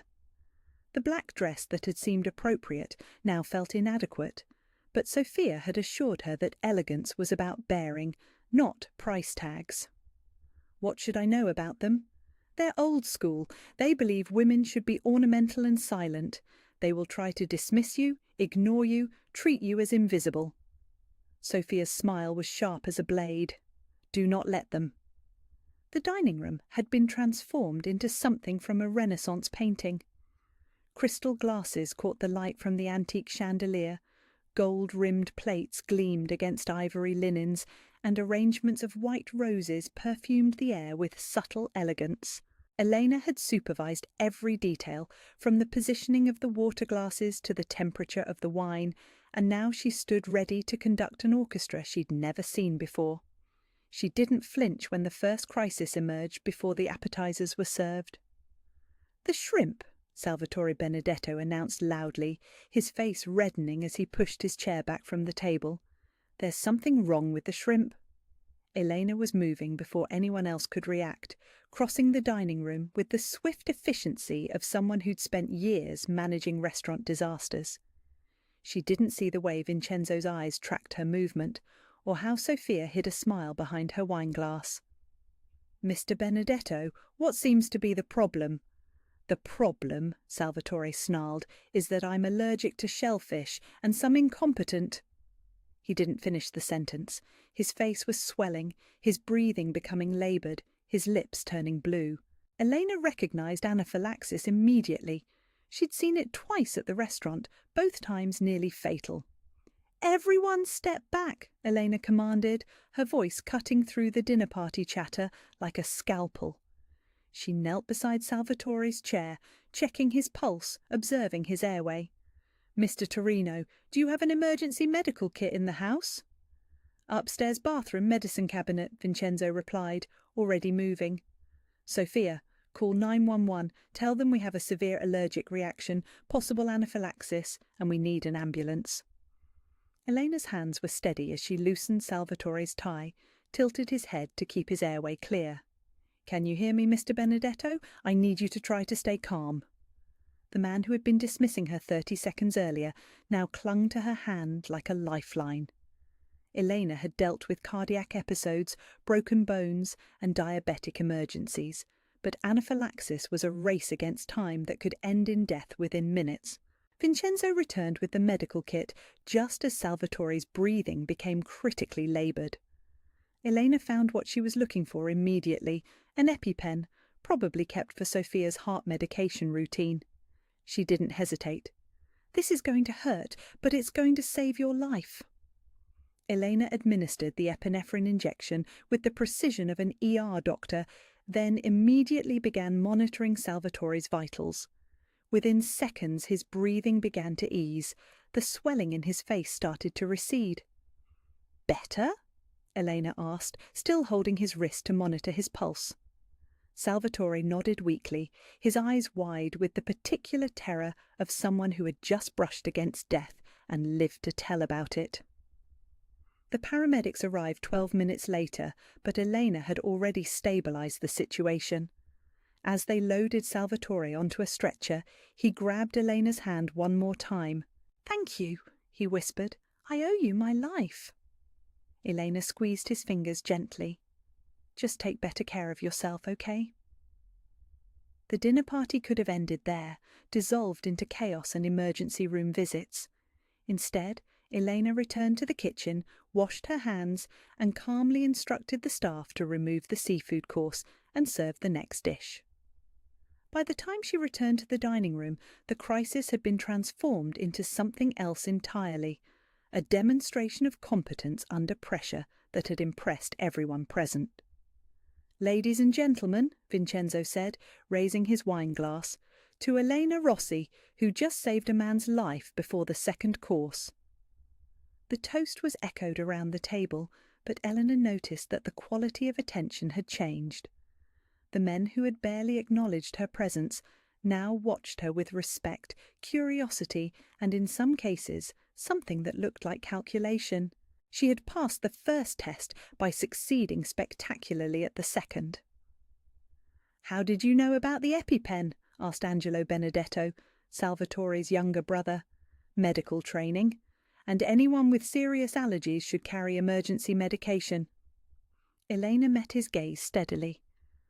"Your brother mentioned being allergic to shellfish, but he didn't mention having an EpiPen.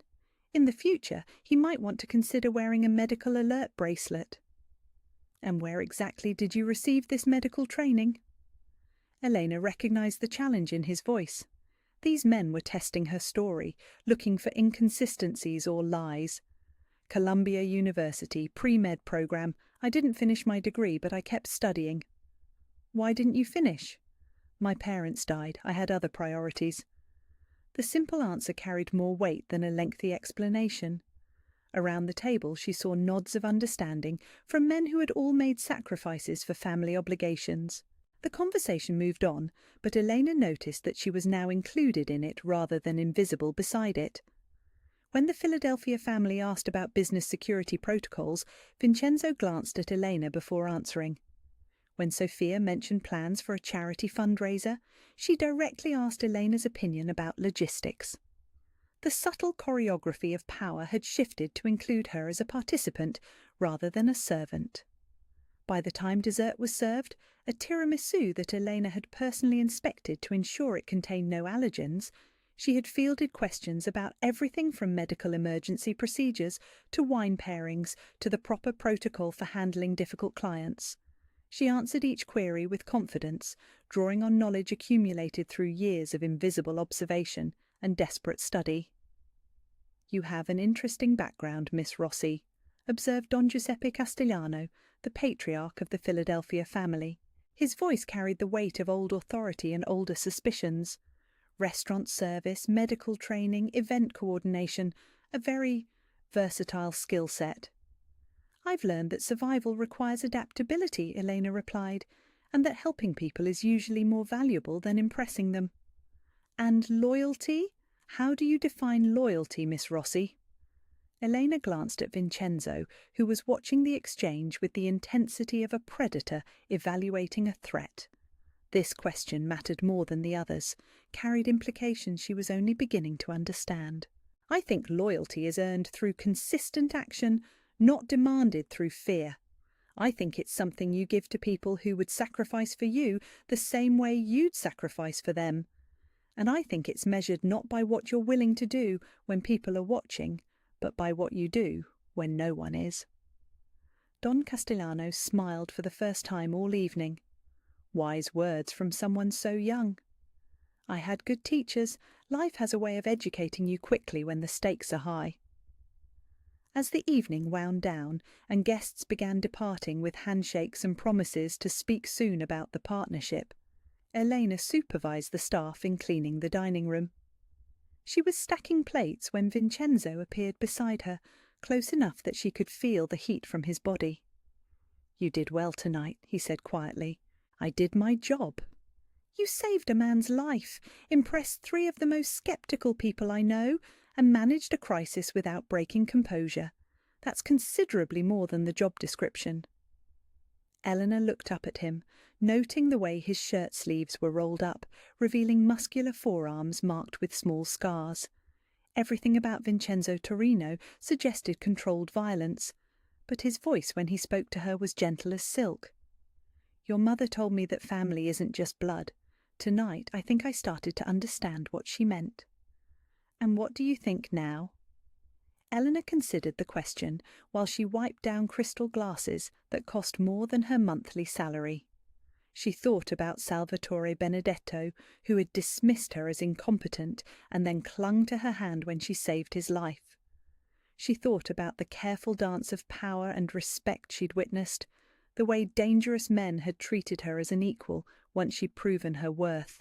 She thought about Vincenzo, whose eyes had never left her during the entire crisis, who had trusted her judgment without question when a man's life hung in the balance.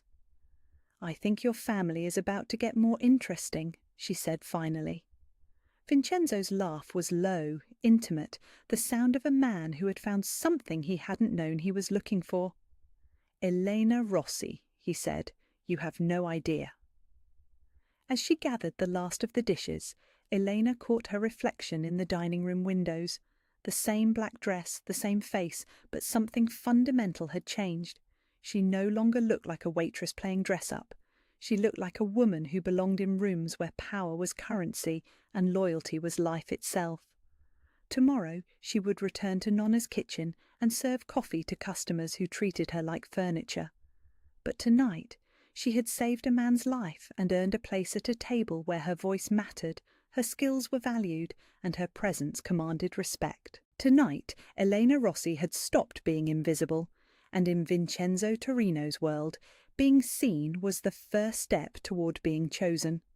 2 months later, Elena had learned to read the subtle signs that meant death was coming to dinner. It was in the way Vincenzo's security detail doubled without explanation, how Sophia insisted on checking medication levels twice instead of once, the particular tension that settled over the estate when certain names were mentioned in phone calls that ended abruptly when she entered the room. Elena had become fluent in the language of elegant violence, and tonight the house whispered of dangerous guests and dangerous business. She stood in Sophia's bedroom, laying out jewellery for the evening's function, when she noticed the older woman's hands trembling as she applied lipstick. "Your blood pressure," Elena said, moving automatically to Sophia's side. "When did you last check it?" "This morning. It was fine." "That was 8 hours ago." Elena was already reaching for the monitoring cuff she'd insisted Sophia keep in her bedroom. The numbers that appeared on the digital display made her stomach clench. 180/95. "Sophia, this is dangerous." "It's just nerves. We're hosting the Marconi family tonight, old friends of my late husband who have become less friendly since Vincenzo took over."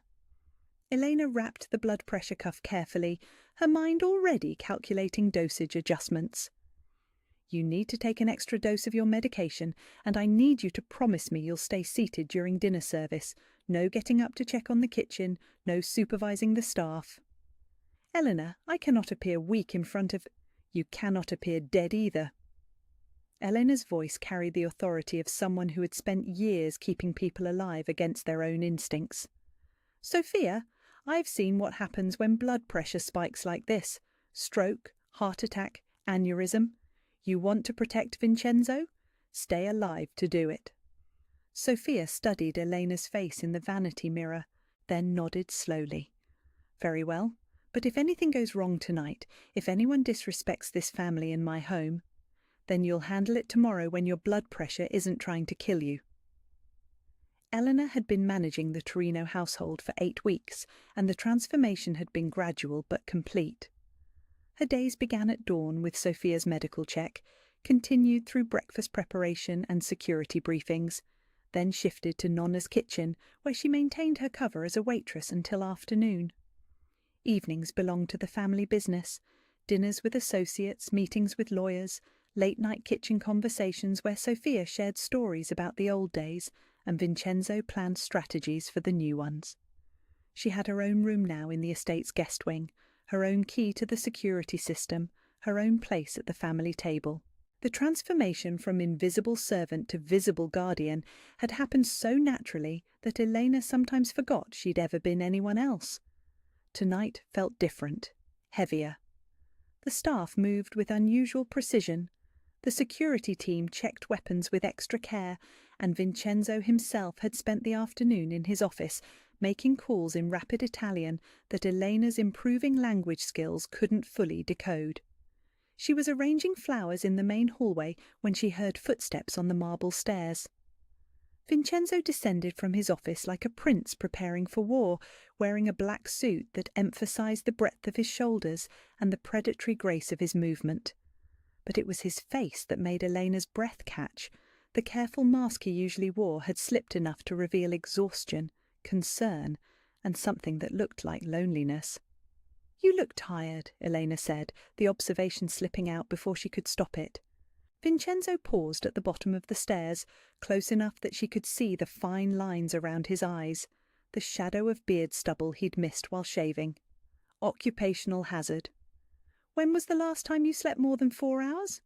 Sleep is a luxury I can't afford right now." Vincenzo moved closer, close enough that Elena could smell his cologne, mixed with something darker.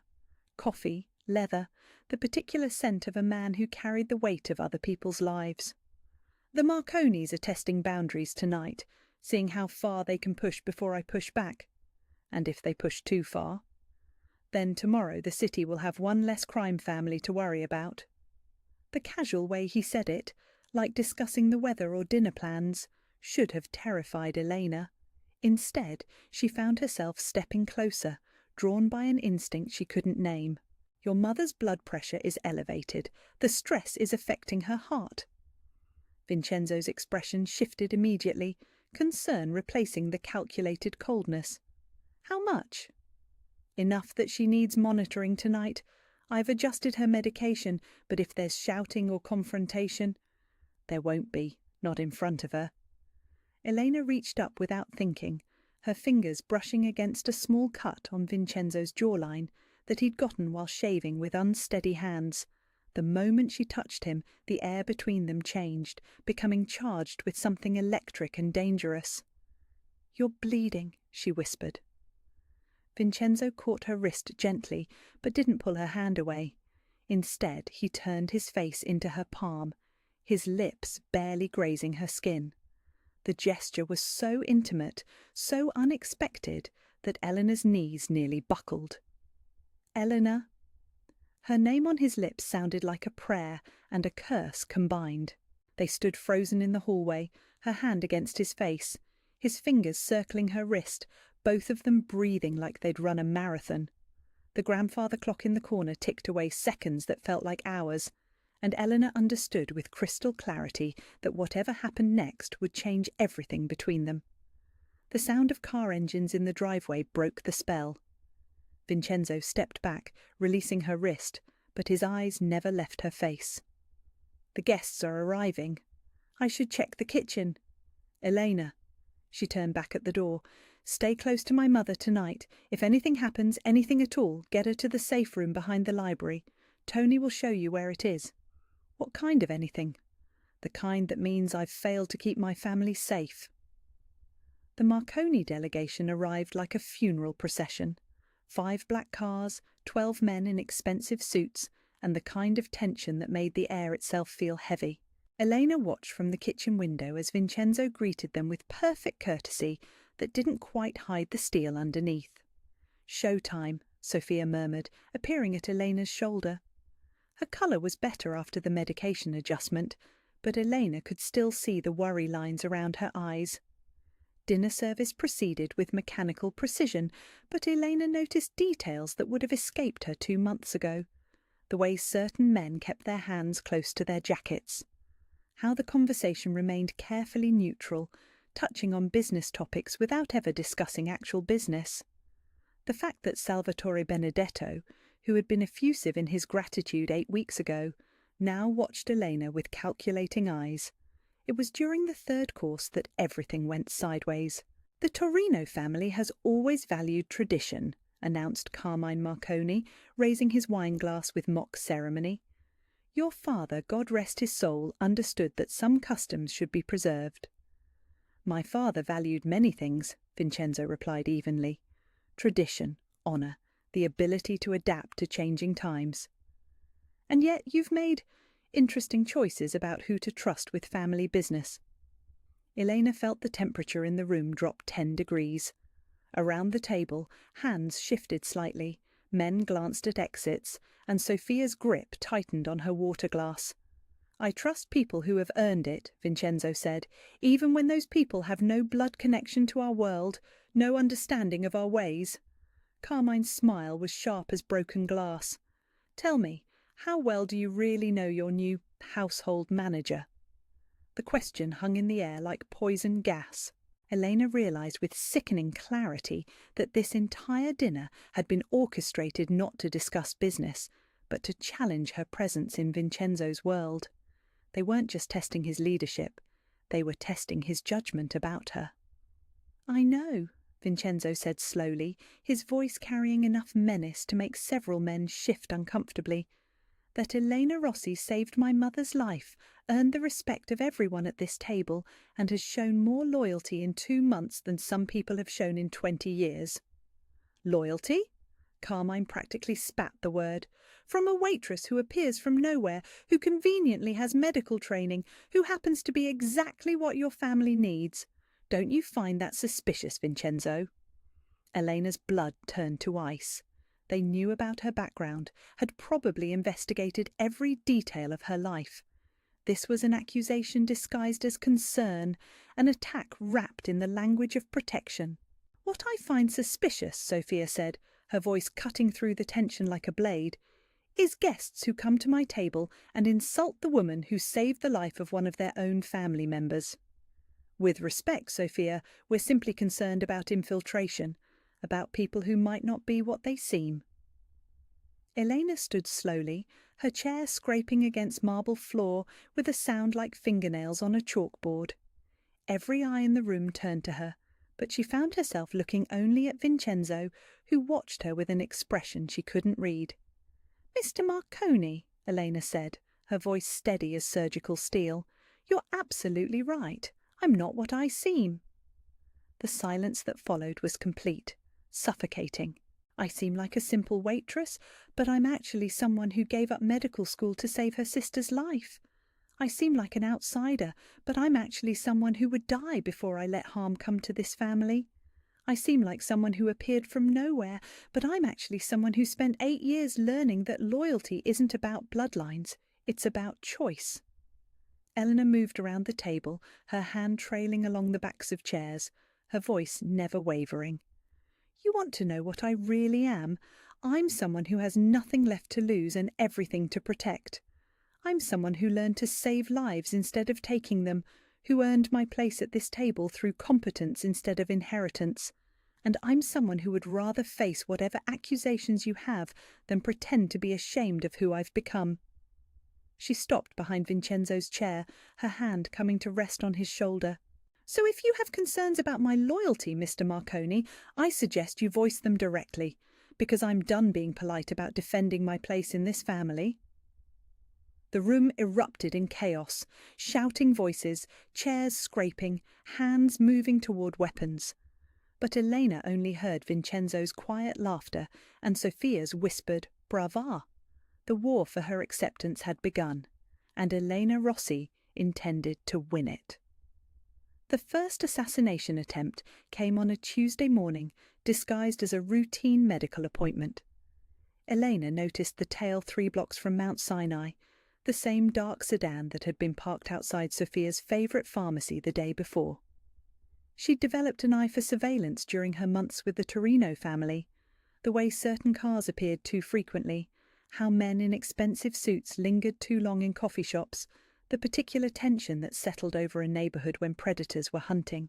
"Sophia," Elena said quietly, adjusting the rear-view mirror of their armoured Mercedes, "we're being followed." Sophia looked up from the medical folder in her lap, her expression shifting from grandmother to former crime boss in the space of a heartbeat. "How many cars?" "2 that I can see, probably more." Elena reached for the secure phone Vincenzo had insisted she carry, speed-dialing his direct line. "They've been watching us for 3 days. "Elena," Vincenzo's voice came through the speaker, sharp with immediate attention. "We have company. 2 vehicles following us to Sophia's appointment, professional surveillance, not random." The silence lasted exactly 3 seconds. "Location?" "Lexington and 79th, heading south toward the hospital." "Do not go to the hospital. Tony is 2 minutes behind you with backup. Drive to the safe house on East 62nd, now." Eleanor was already changing lanes, her hands steady on the steering wheel, despite the adrenaline coursing through her system. Sophia had taught her defensive driving techniques over the past month, how to identify escape routes, how to use traffic as cover, how to turn a luxury sedan into a weapon if necessary. The dark sedan accelerated, closing the distance between them. "They're not trying to hide anymore," Elena reported, taking a hard right onto Madison Avenue. In the passenger seat, Sophia was checking the magazine of a small pistol she'd produced from her purse with practiced efficiency. "Nonna, what are you doing?" "What I've been doing for 50 years, cara mia, protecting my family." The second vehicle appeared from a side street, cutting off their escape route. Elena saw the barrel of an assault rifle emerge from the passenger window and made a decision that would have been unthinkable 6 months ago. She floored the accelerator and aimed directly for the gunman's car. The impact sent both vehicles spinning, bulletproof glass spiderwebbing as automatic weapons fire erupted around them. Elena fought to maintain control, using techniques Sophia had drilled into her during late-night driving lessons that she thought were just an old woman's paranoia. "Get down!" Elena shouted, pushing Sophia below the dashboard, just as the rear window exploded in a shower of safety glass. The armoured Mercedes was built to withstand exactly this kind of attack, but Elena could feel the vehicle losing power, steering becoming sluggish. They had maybe 30 seconds before the car became a stationary target. "There!" Sophia pointed to a concrete loading dock. "Pull behind that barrier." Elena yanked the wheel hard left, tyres screaming against asphalt as they skidded behind the concrete structure. The shooting stopped immediately. Their attackers couldn't get a clean angle without exposing themselves to return fire from Tony's security team, which had arrived with the distinctive sound of professional violence. "Stay here," Elena commanded, but Sophia was already opening her door. "Like hell." They crouched behind the concrete barrier, Sophia handling her pistol like she'd been born holding it, Elena trying to process the fact that she was in the middle of a gun battle in broad daylight on Manhattan's Upper East Side.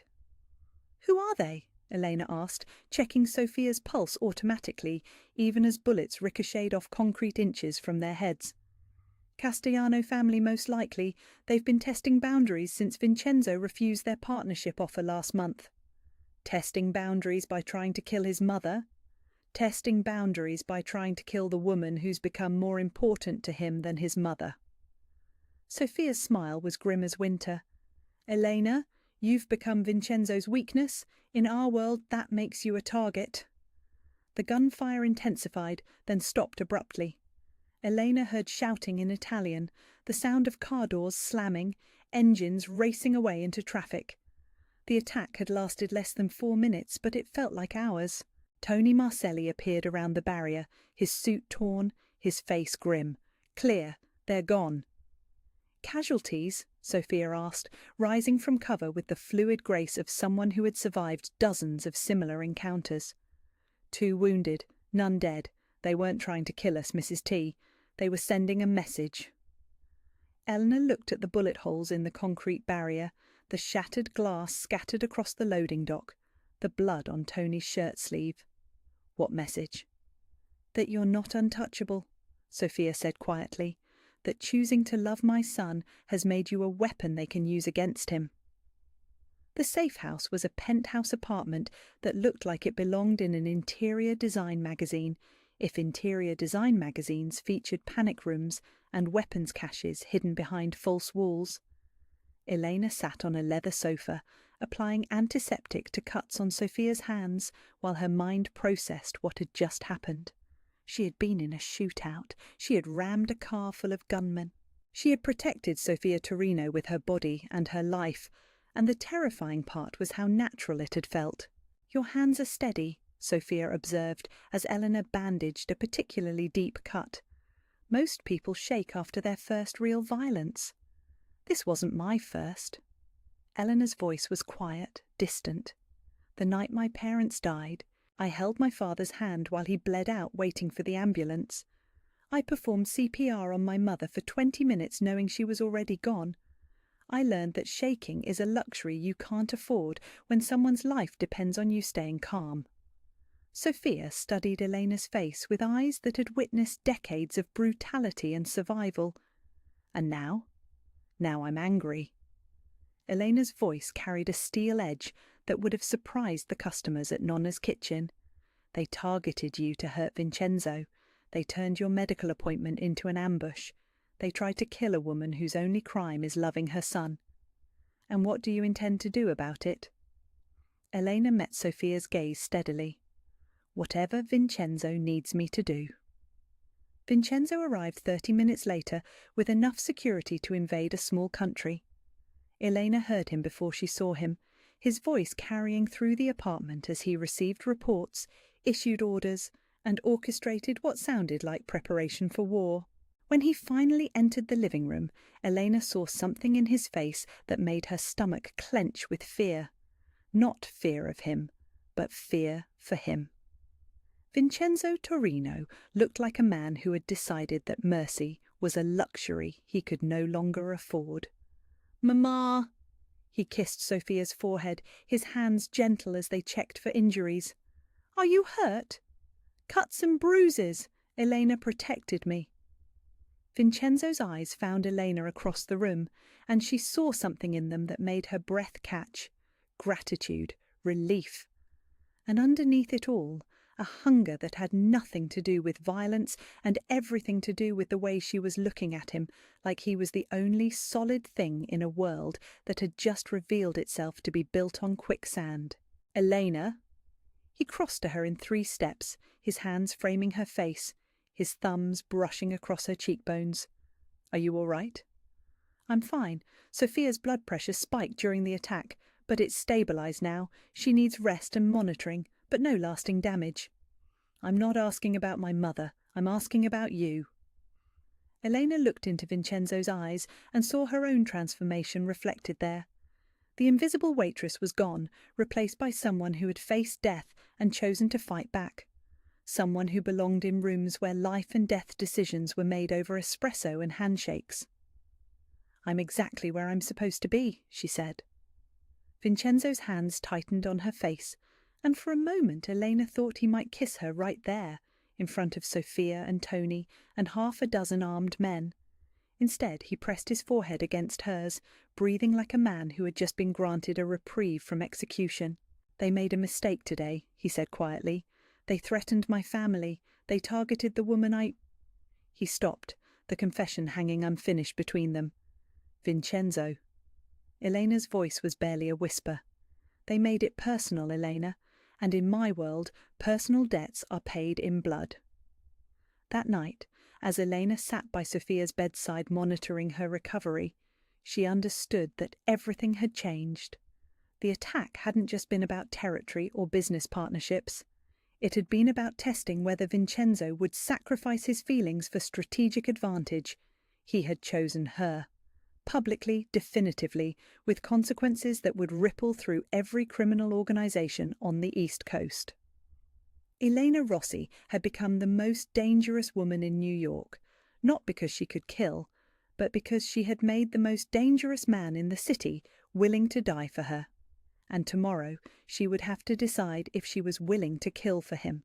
The decision to quit Nonna's kitchen came at 3 a.m. on a Wednesday, delivered through the barrel of a gun pressed against Elena's temple in the alley behind the restaurant. "You're going to walk away from the Torino family," the voice whispered in accented English, "or your sister dies in her hospital bed tonight." Elena didn't move, didn't breathe, didn't give the gunman the satisfaction of seeing fear in her eyes as she calculated angles, distances, and the weight of the ceramic coffee mug in her right hand. "Who sent you?" she asked quietly. "Someone who knows that medical accidents happen all the time in oncology wards. Heart monitors fail, medication gets mixed up, nurses get distracted." The gun pressed harder against her skull. "Walk away, and Maria Rossi lives to see remission. Stay, and she flatlines before sunrise." Elena's vision tunneled, her heart rate spiking not from fear for herself, but from rage that someone had threatened her sister. The invisible waitress would have begged, pleaded, offered herself in exchange for Maria's safety. But Elena was no longer invisible. She whipped around, ceramic mug connecting with the gunman's wrist with enough force to shatter bone. The weapon clattered to the pavement as he screamed, and Eleanor was on him before he could recover, her knee driving into his solar plexus with precision learned from late-night self-defense sessions with Sophia. "Who sent you?" Each word was punctuated by increasing pressure on the man's windpipe as Elena held him pinned against the alley wall. "Castellano," he gasped. "Don Giuseppe wants you gone." Elena released him and stepped back, watching him collapse to his knees, clutching his broken wrist. She picked up his gun. A Glock 19, she noticed, with the automatic assessment Sophia had trained into her, and checked the magazine. Fully loaded. "Tell Don Giuseppe," Elena said, her voice carrying the cold authority of someone who had crossed a line she could never uncross, "that if anyone touches my sister, I will personally ensure he dies screaming, and tell him that Elena Rossi doesn't scare easily anymore." She kept the gun. 20 minutes later, Elena stood in Vincenzo's office while he orchestrated Maria's immediate transfer to a private medical facility under 24-hour security. She watched him work, a symphony of controlled violence conducted through phone calls and quiet commands, and realized that this was the moment she had been building toward since the day she saved Sophia's life. "Maria will be safe," Vincenzo said, ending his final call. "The facility is one of ours, the best oncology team money can buy, complete privacy, and enough security to stop a small army." "Thank you." Elena's voice was steady, but Vincenzo could see the way her hands trembled slightly as she set the Castellano gunman's weapon on his desk. "I quit my job at the restaurant, effective immediately." "Eleanor?" "They threatened Maria to get to me, which means they'll threaten anyone I care about to control me." Elena moved to the windows that overlooked Vincenzo's empire, her reflection ghost-like in the bulletproof glass. "No more double life, no more pretending to be something I'm not. If I'm going to be a target, I'm going to be a target who can shoot back." Vincenzo joined her at the window, close enough that she could feel the heat from his body, smell his cologne mixed with the faint scent of gunpowder that always seemed to cling to his clothes. "Are you sure? Once you're all in, Elena, there's no going back to being invisible." "I was never really invisible. I just convinced myself that being small would keep me safe."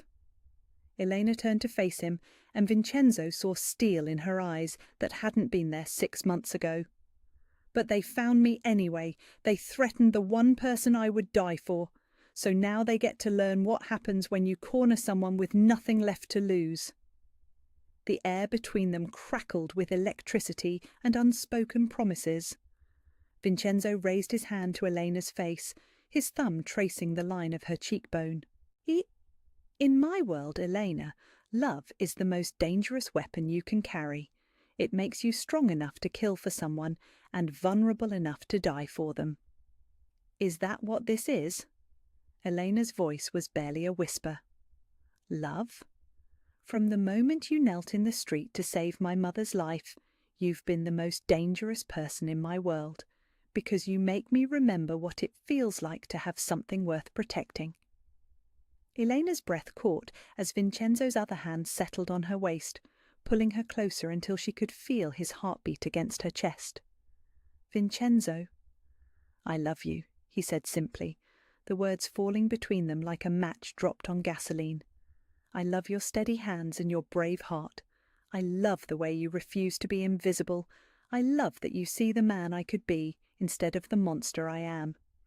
Eleanor's response was lost as Vincenzo's mouth found hers, the kiss, desperate and hungry and flavoured with the knowledge that they had crossed into territory where love meant war, and choosing each other meant choosing sides in a battle that would reshape the criminal landscape of New York City. When they finally broke apart, Elena's lipstick was smeared and Vincenzo's careful composure was completely shattered. What happens now? Elena asked, her fingers tracing the line of his jaw. Now we prepare for war. The Castellanos made this personal when they threatened Maria. They're going to learn why that was a mistake. And us? Vincenzo's smile was predatory, possessive, and completely devoted. Us, Elena? We burn their entire world to the ground, and then we build something better from the ashes. The transformation of Elena's living space took 3 days, and an army of contractors who worked with the efficiency of people who understood that questions were neither welcomed nor wise. Her cramped Queen's apartment was abandoned in favour of the guest house on the Torino estate, which was renovated to include a medical suite for Sophia's care, a communications centre that rivalled any government facility, and enough hidden weapons to outfit a small militia. Elena stood in her new bedroom, watching security teams install bulletproof glass while she mentally catalogued the ways her life had changed. 6 months ago, her biggest worry had been covering Maria's medical bills. Now she carried a loaded pistol in her purse, had memorised the faces of 17 people who wanted her dead, and was planning strategy for a war that would determine the future of organised crime on the East Coast. Having second thoughts? Sophia appeared in the doorway, carrying a tea service and wearing the knowing smile of a woman who had made similar transitions decades earlier. Third and fourth thoughts, Elena admitted, but not about him, about whether I'm strong enough for this world. You faced down a gunman in an alley and walked away with his weapon. You saved my life twice, earned the respect of men who respect no one, and made my son remember what it feels like to be human. Sophia set down the tea service and took Elena's hands in her own. Cara mia, strength was never your problem. Your problem was believing you were meant to be small. And now? Now you are exactly what this family needs. A queen who fights for her people instead of expecting them to die for her crown. That evening, as Elena reviewed security reports and medical charts with equal expertise, Vincenzo found her in the study that had become her command centre. She looked up from a floor plan marked with defensive positions and felt her heart skip at the way he was watching her, like she was something precious and dangerous and entirely his. "Ready for tomorrow?" he asked. Elena looked at the photographs spread across her desk. Castellano family members, their associates, their weaknesses and vulnerabilities mapped out like a chess game where the stakes were measured in heartbeats. Tomorrow they would attend a charity gala where half the guests would be enemies and the other half would be allies whose loyalty could be bought or sold depending on who offered the better price. Tomorrow Eleanor would make her public debut as Vincenzo Torino's partner, his equal, his queen. She would wear a designer gown that cost more than she used to make in a year, and she would smile and make conversation with people who might be planning her murder between courses. "I'm ready," she said, and meant it. Vincenzo crossed to her desk and pulled her to her feet, his hands settling on her waist with possessive certainty. Elena Rossi, former waitress, future queen of New York's underworld. Is that what I am? You're what you choose to be, but if you choose to be mine, then yes, you're a queen. Elena looked into Vincenzo's eyes and saw her reflection there. No longer invisible, no longer small, no longer afraid of taking up space in a world that had tried to erase her. She saw a woman who had learned to save lives and was now learning to take them. A woman who had chosen love over safety and found strength she never knew she possessed. "Then let's go claim our kingdom," she said. Outside, the city sprawled beneath them like a glittering battlefield, full of enemies and allies and possibilities that hadn't existed when Elena was just a waitress who dreamed of being a doctor. Now she was something more dangerous than either, a woman with nothing left to lose and everything to protect. Tomorrow the world would learn why that was the most terrifying combination of all.